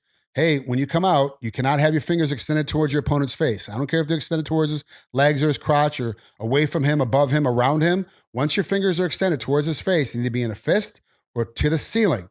That is offensively and defensively. So remember, if you keep your fingers to the ceiling and a guy charges you and you try to take a back step, automatically, human natural ability, the way that our body mechanics work, that fingers will drop down to his eyes. Right. If he runs into your fingers, he causes himself to run into your fingers, it is on you. I am taking a point. What do you mean? It's on him. I told you, fist or fingers to the ceiling. Your fingers are now straight out. That's how he ran into him. The only way you can run into him is if they're going straight out, you poked him in the eye, it's on you. I'm telling you. Keep a fist. Make it a fist the entire time. It's super easy. It's not that difficult. That is legitimately the John Jones rule. And that's how John McCarthy came up with that specifically to counter John poking people in the eye all the time. Yeah. And John asked for him Jones asked for McCarthy not to be his ref a couple times when he was reffing for him. And he was like, hey, it's totally fine. John was like, totally fine. He doesn't want me to ref him. He doesn't want me to ref him. It's up to the commission. And the commission is like, yeah, we kind of want McCarthy on the John Jones fight. And so he had to do it anyway. Now, do bigger refs, like, I'm trying to think of some of the bigger refs, like when McCarthy was reffing. McCarthy, he's a big guy. Goddard is a big guy. Mergliotta is a big guy. Like, are they assigned? Are refs assigned? Like who would ref that my fictional Ngannou, Derek Lewis fight? So it's funny. They're not going to have. It used to be that kind of way. You don't want John McCarthy reffing 125 pounders because it looks weird. Right. So yeah, you do put some sense into that. Like, do you want a Dan Mergliotta reffing? Do you want Joanna Jurczyk at 115? Right. And Carlos Esparza? Like, does it look a little weird to have that big gargantuan in there? But the reffing has gotten so much better. If you've noticed, go back and look at like 5 years ago, and you would see the refs all the time. Now the refs are kind of hidden. You don't really see us anymore. A couple of things have happened. One, the directors in the trucks have gotten better at camera angles and keeping the refs out of the way. But two, all of us kind of got the Mark Ratner speech. Whether we got it directly from Mark or we got it from third party or fourth party, we all got the Mark Ratner thing. And the deal is the referee is not part of the fucking show. We're not part of the fight. We have nothing. We're not part of it. We stay the fuck out of the way until we got to call a foul. We got to call time. We got to call a stop. Otherwise, stay the hell out of the way. There's a lot of guys that will angle themselves to purposely be on camera in other jurisdictions, and it still happens. And I see it when I watch these fights in other. Because I'm a fight fan, so I watch fights from all over the place. You see them in other jurisdictions, like you are legitimately trying to get on camera. That is what you are doing. You are not there for any other reason other than being on camera. And the difference between being on camera is legit a quarter step. It's not a full step out. You're not going to be out of position anymore. It's a quarter step. Take a quarter step back. You'll be out of the way. And they're never going to see you. They're never going to know you're there. That's how refs should react, is that you shouldn't be in the way. So it's changed quite a bit about how the visual aspect goes of referees. But you also know that when you see the ref getting in there, getting close, either 10-cent clacker's gone off, he's about ready to call time. Right. Or he saw something coming towards a foul. He knows the fighter is getting ready to get to a foul. Like if I see Paul Harris on the ground, they're rolling, him and Jake Shields starting to roll around, and I know 2 other times he's already blown a guy's knee out and blown another guy's ankle out. I already know this. I am right on top of him. Screw camera angles. I'm not worried about camera anymore. I'm worrying about fighter safety. He's getting a lock on. I'm getting in there. I'm getting there tight. I'm getting there close. My hands are getting over. I know it's coming there. I'm gonna get right on it. And the moment that Jake yells out, the moment that I determine the fight has to stop, I'm gonna start peeling stuff off. I'm gonna start peeling away. I'm gonna be right there. And that's just how you get in the way. But you always want to kind of be out of the way and not be a part of it. But yeah, if you are reffing these big ass fighters, and it looks weird because Mergliotta with these little straw weights, that might look weird, but you don't really see Dan, so it's not that big of a problem anymore. It's really not that big of an issue. I ref heavyweights all the time, and I'm 5'10", 210 pounds. That's what I am. If you're a strong motherfucker. But they also know that I have a commanding performance when I'm in there, which is one of the things I really do pride myself on there. I stay out of the way. I don't say much. I don't do much. But when I need to, it's important. And I get it across to the fighters that I'm doing something important. So it looks like, oh, you're super strong. You're super big. You push those 2 big heavyweights off each other. Not really. They kind of gave up. They kind of stopped. They stopped because they knew I was coming in. They knew I told them to stop, and they stopped. And I was able to push them because they weren't resisting. That's why I look like I'm so strong. It's not because I'm able to do anything. Also, too, I'm very good at getting in there when the fight's over and bumping a guy off because I never hit him straight on. I always hit him at their hip and then angle, bam, try to get them off their feet. That's what I'm trying to do. Do you know when a guy's fake? Like, there's some kicks to the middle region that are close to the balls, but not really. The high inner thigh. Mm-hmm. Do you know when a guy's faking, like he's acting like he got kicked in the balls? Sometimes yes, sometimes no. And which is dangerous because you're like, is he like, you're obviously he's in pain. You always go from the stance of safety. So you always call time, give him a little bit of break, or you tell him, look, I saw it, it's good, let's go. And I made that mistake. My guy clearly got kicked. I told him, hey, you're good, let's go. And he was good. He wasn't hurt, but he did get kicked in the balls. But he was able to keep going. But I missed it. I also thought that he got kicked in the ball. That he didn't get kicked in the balls. I thought it was a high thigh kick. But then on replay, everyone else can see it. If you call time and you're not sure, you notice there's a protocol. Neutral corner. You stand there as the fighter. No coaching. Right? No coaching. Exactly. You stand in the corner. I'm going to go, hey man, watch. You're responsible for all your kicks. I told you backstage. You're responsible for all your strikes. You're responsible for where it landed. It landed high. I know it wasn't intentional. Don't worry about it. We're gonna go ahead and we'll have a conversation with him. We'll get this fight going as quick as I can. But I need you to stay right here. I understand. But, don't argue with me. I know it's unintentional. You're responsible. It happens again. I'm gonna start thinking about taking a point. Okay, we good? Okay. Walk over to him. As I'm walking over to him, I'm looking outside the cage at the head desk. The head desk has a monitor in front of it in most jurisdictions. In California, we all get monitors. right? All the judges get monitors. And I'll look at the referee, the next referee coming in, who's now technically is my second. Whoever the next guy coming into the cage is my second. I look at him, he'll look at me and go, nope, didn't hit him, or yep, it hit him. If it hit him, okay, I know you got hit. Let me know when you're ready to go. I want to get this fight started as fast as possible. Are you good to go? No, I need a little more time, Do you need a doc to take a look at you? No, I think I'm okay. If you need me to, I can walk you over to the doc. And then you walk him over to the cage door and let the doctor take a look at him at the cage door and blah, blah, whatever.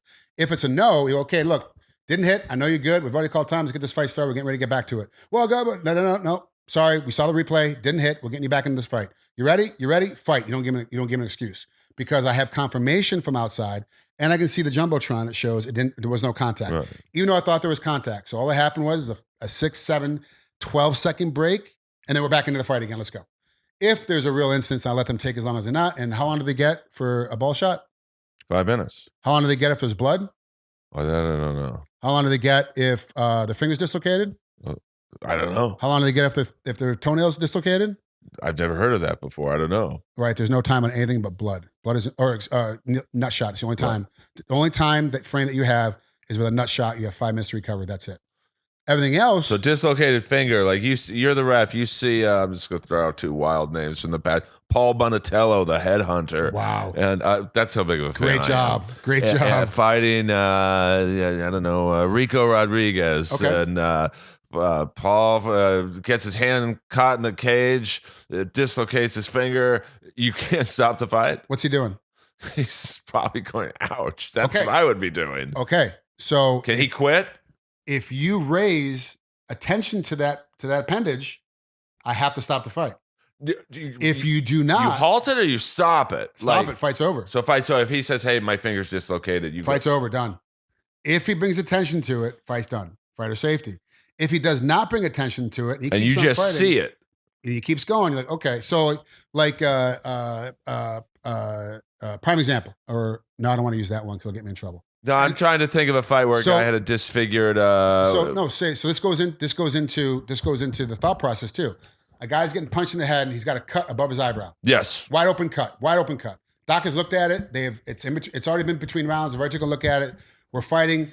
It's a wide open cut. They got Vaseline in it. The bleeding has stopped. He's fighting. Bang, bang, bang, bang. He's getting hit. He's getting hit in it. He's not touching it. He's not paying attention to it. He keeps fighting, but his eye is swelling closed. But he doesn't. He's not rubbing his eyebrow. He's not rubbing anything. He just keeps fighting. Keep the fight going. He keeps rubbing it with his hand. He keeps touching it with his hand. He keeps bothering. You can tell it's bothering him. It's bothering him. It's bothering him. Okay, hold on. Time. The doctor going to look at it. Now the doc, he's a medical professional. I'm not a medical professional. I don't know. All I know is that thing is now bothering him because he's wiping it. There's no blood in his eye, so I'm not worrying about it stinging his eye or blinding his vision. But this thing is starting to swell up. Let the doc take a look at it. Doc, what do you say? Fight's over. Okay, fight's over. That's it. Dr. Stoppage, fight's over. Boo, boo, boo. Doesn't matter. Fight's over. Doc says it's okay to go. Okay, good. All right, you ready? Let's go. Boom, gone. Back onto it. Defer to the doctor in situations like that. You defer to the doctor with a dislocated finger, dislocated toe. But if you see it's dislocated, you can tell it's dislocated, especially through a glove.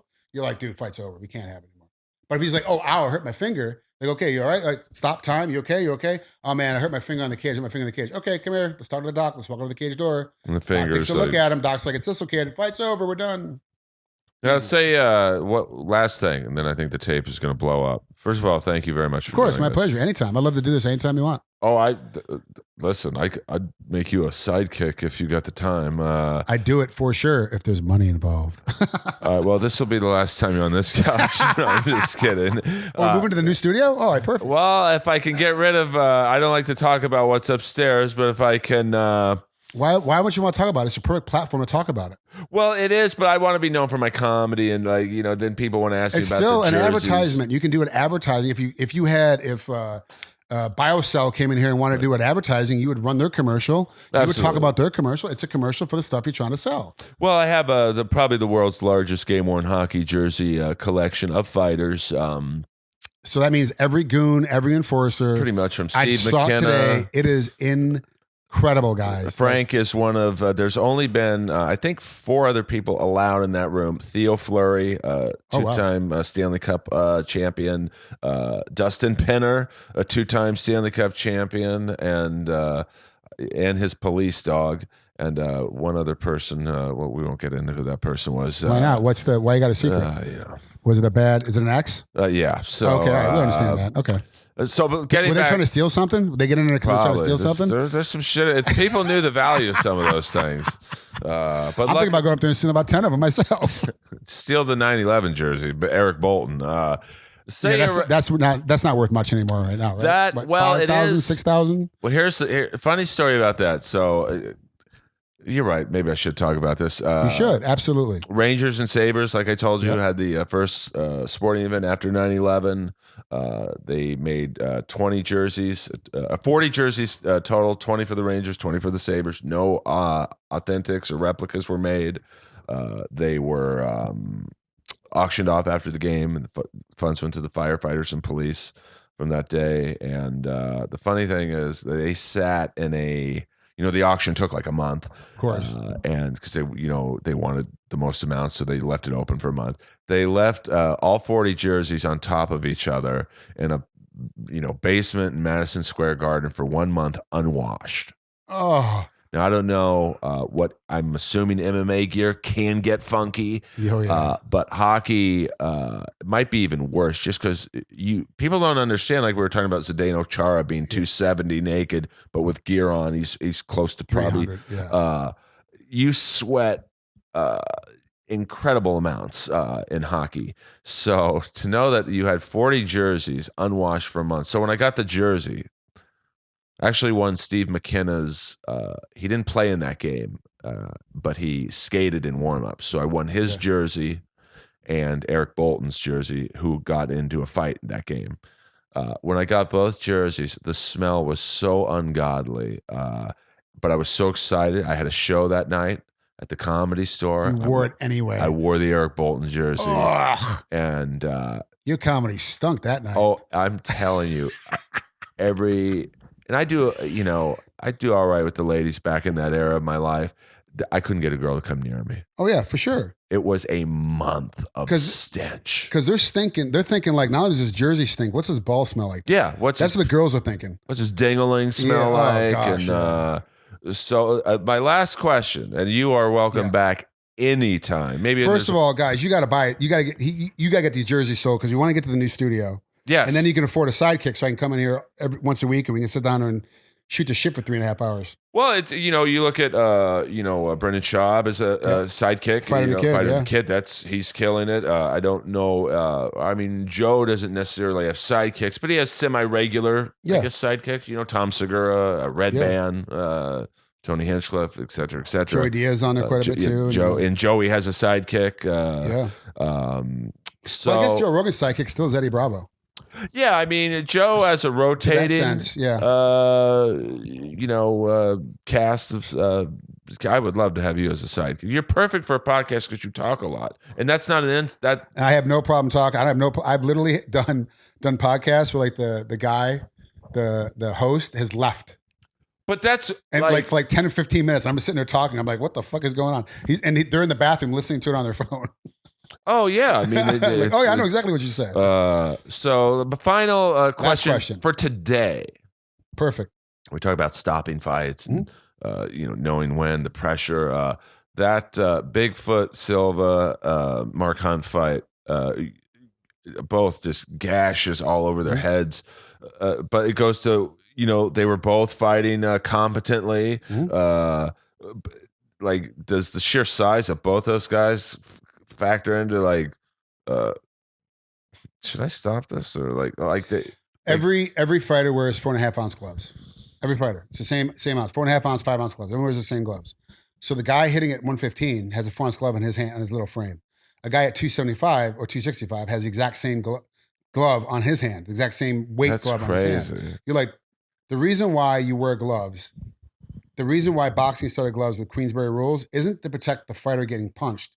It's about the hand of the fighter punching. Right. So when you go to like a Mayweather fight, it's like 8 ounces, 10 ounces. These heavyweight fights are wearing 10 ounces, 8 ounces. As their competitive glove when they're hitting each other, like Tyson Fury and Wilder when they rematch, whatever. It's going to be an 8 ounce glove. It's what it is. Like these guys are going to hit each other hard as balls with 8 ounce gloves.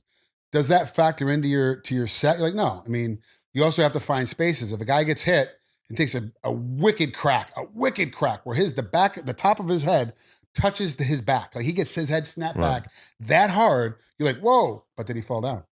Is he still coherent? Are his hands still up? Are his eyes still fresh? Are you still looking at him? What's going on with him? Okay, still good. Let's keep going. This fight keeps going.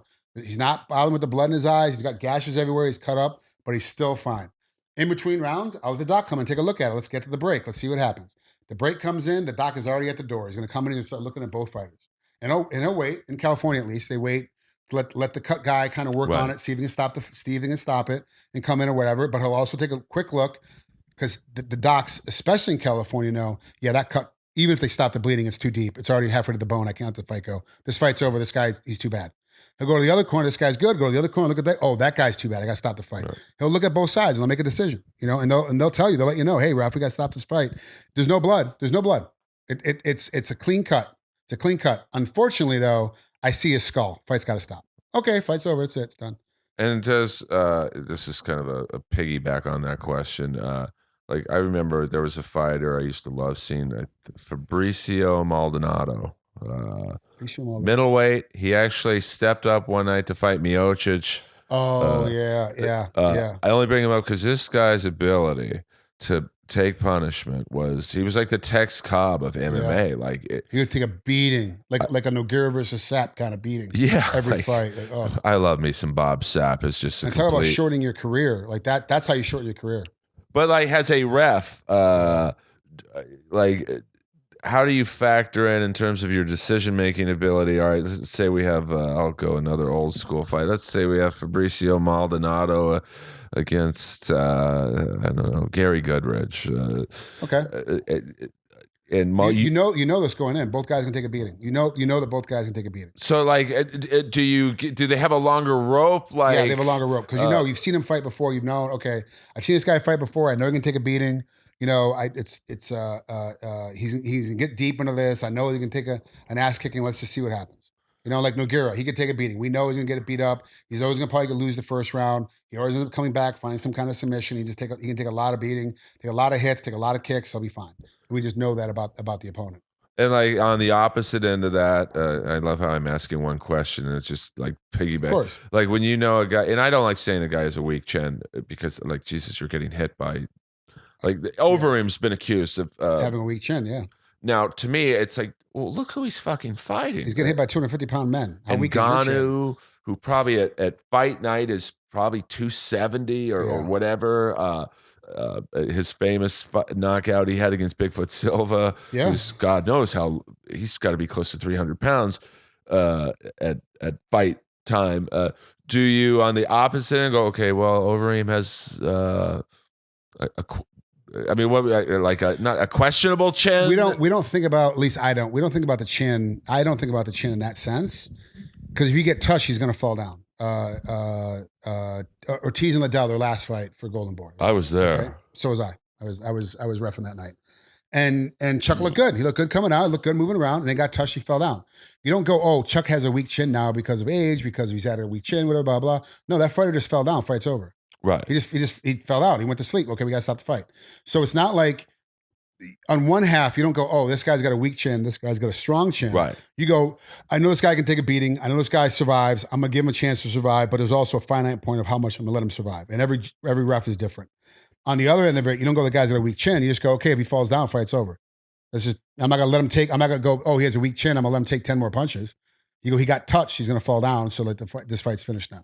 Well, it's similar to, we talked about guys so much, but there's some great women fighters. With Rousey, it's, and I'm asking more than telling, but I'm going to ask like I am telling. Like, to me, she had never been touched before. Right. And then, obviously, the home kick to the face and then, the destruction of Nunes in 48 seconds. Like, did she have a weak chin or is it just the fact that she'd never been touched before? She just wasn't skilled at boxing. She just wasn't skilled. She just didn't know.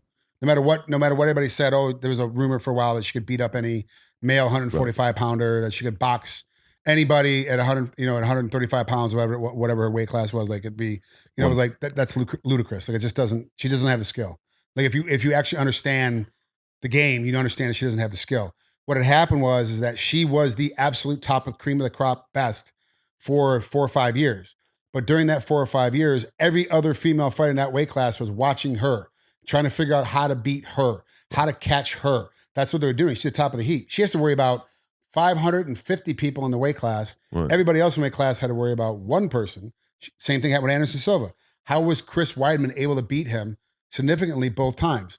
Because Chael Sonnen taught us how to beat him. Right. Out wrestle him, out beat him. Yeah, Chael lost to him, but he was beating the crap out of him for 4.5 rounds. So close. Clearly winning. Had to get through another, minute and a half, 2 minutes, whatever. He would have won the entire fight easily. Even if he lost the second half of that round, didn't matter. All you do is get out of that triangle. He would have won the fight. He gave us the blueprint. Everybody learns how to beat Anderson Silva.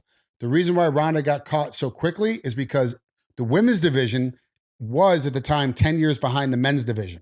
Right? Because we just had more time. They didn't have women's divisions. Just didn't have it. The women's division is developing. But they're able to look at the men's division to learn. It's like before Michael Jordan, there was never a fadeaway jumper. Right. Now, all of a sudden, everybody's doing the fadeaway jumper. Why? Because everyone's watching Jordan. Everybody learned from Jordan. So everybody else was figuring out before they got to the pros. So when the pros, all of a sudden, there was this batch of college kids. Everybody had fadeaway jumpers. It was amazing to watch. Like, what the? Like, centers, fadeaway jumper. Like, how the hell is this possible? Michael Jordan's my favorite player. Okay, well, that's how everybody learned. Everybody from Ronda in Ronda's class was watching the men fight, learning how to compete like the men, but only had men to train with as well.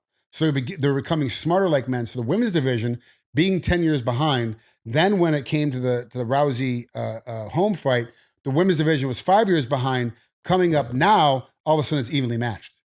Right? It's the women's division is evenly matched. I'm not saying that women can beat men. I'm not saying that. That is just, unfortunately, biologically, it just doesn't happen. Men at the same weight size, same weight class are going to be stronger. Do some women win jiu-jitsu tournaments that are co-ed and they get in there able to catch a guy that's much bigger than them? Yes, that's jiu-jitsu. But I'm able to throw punches.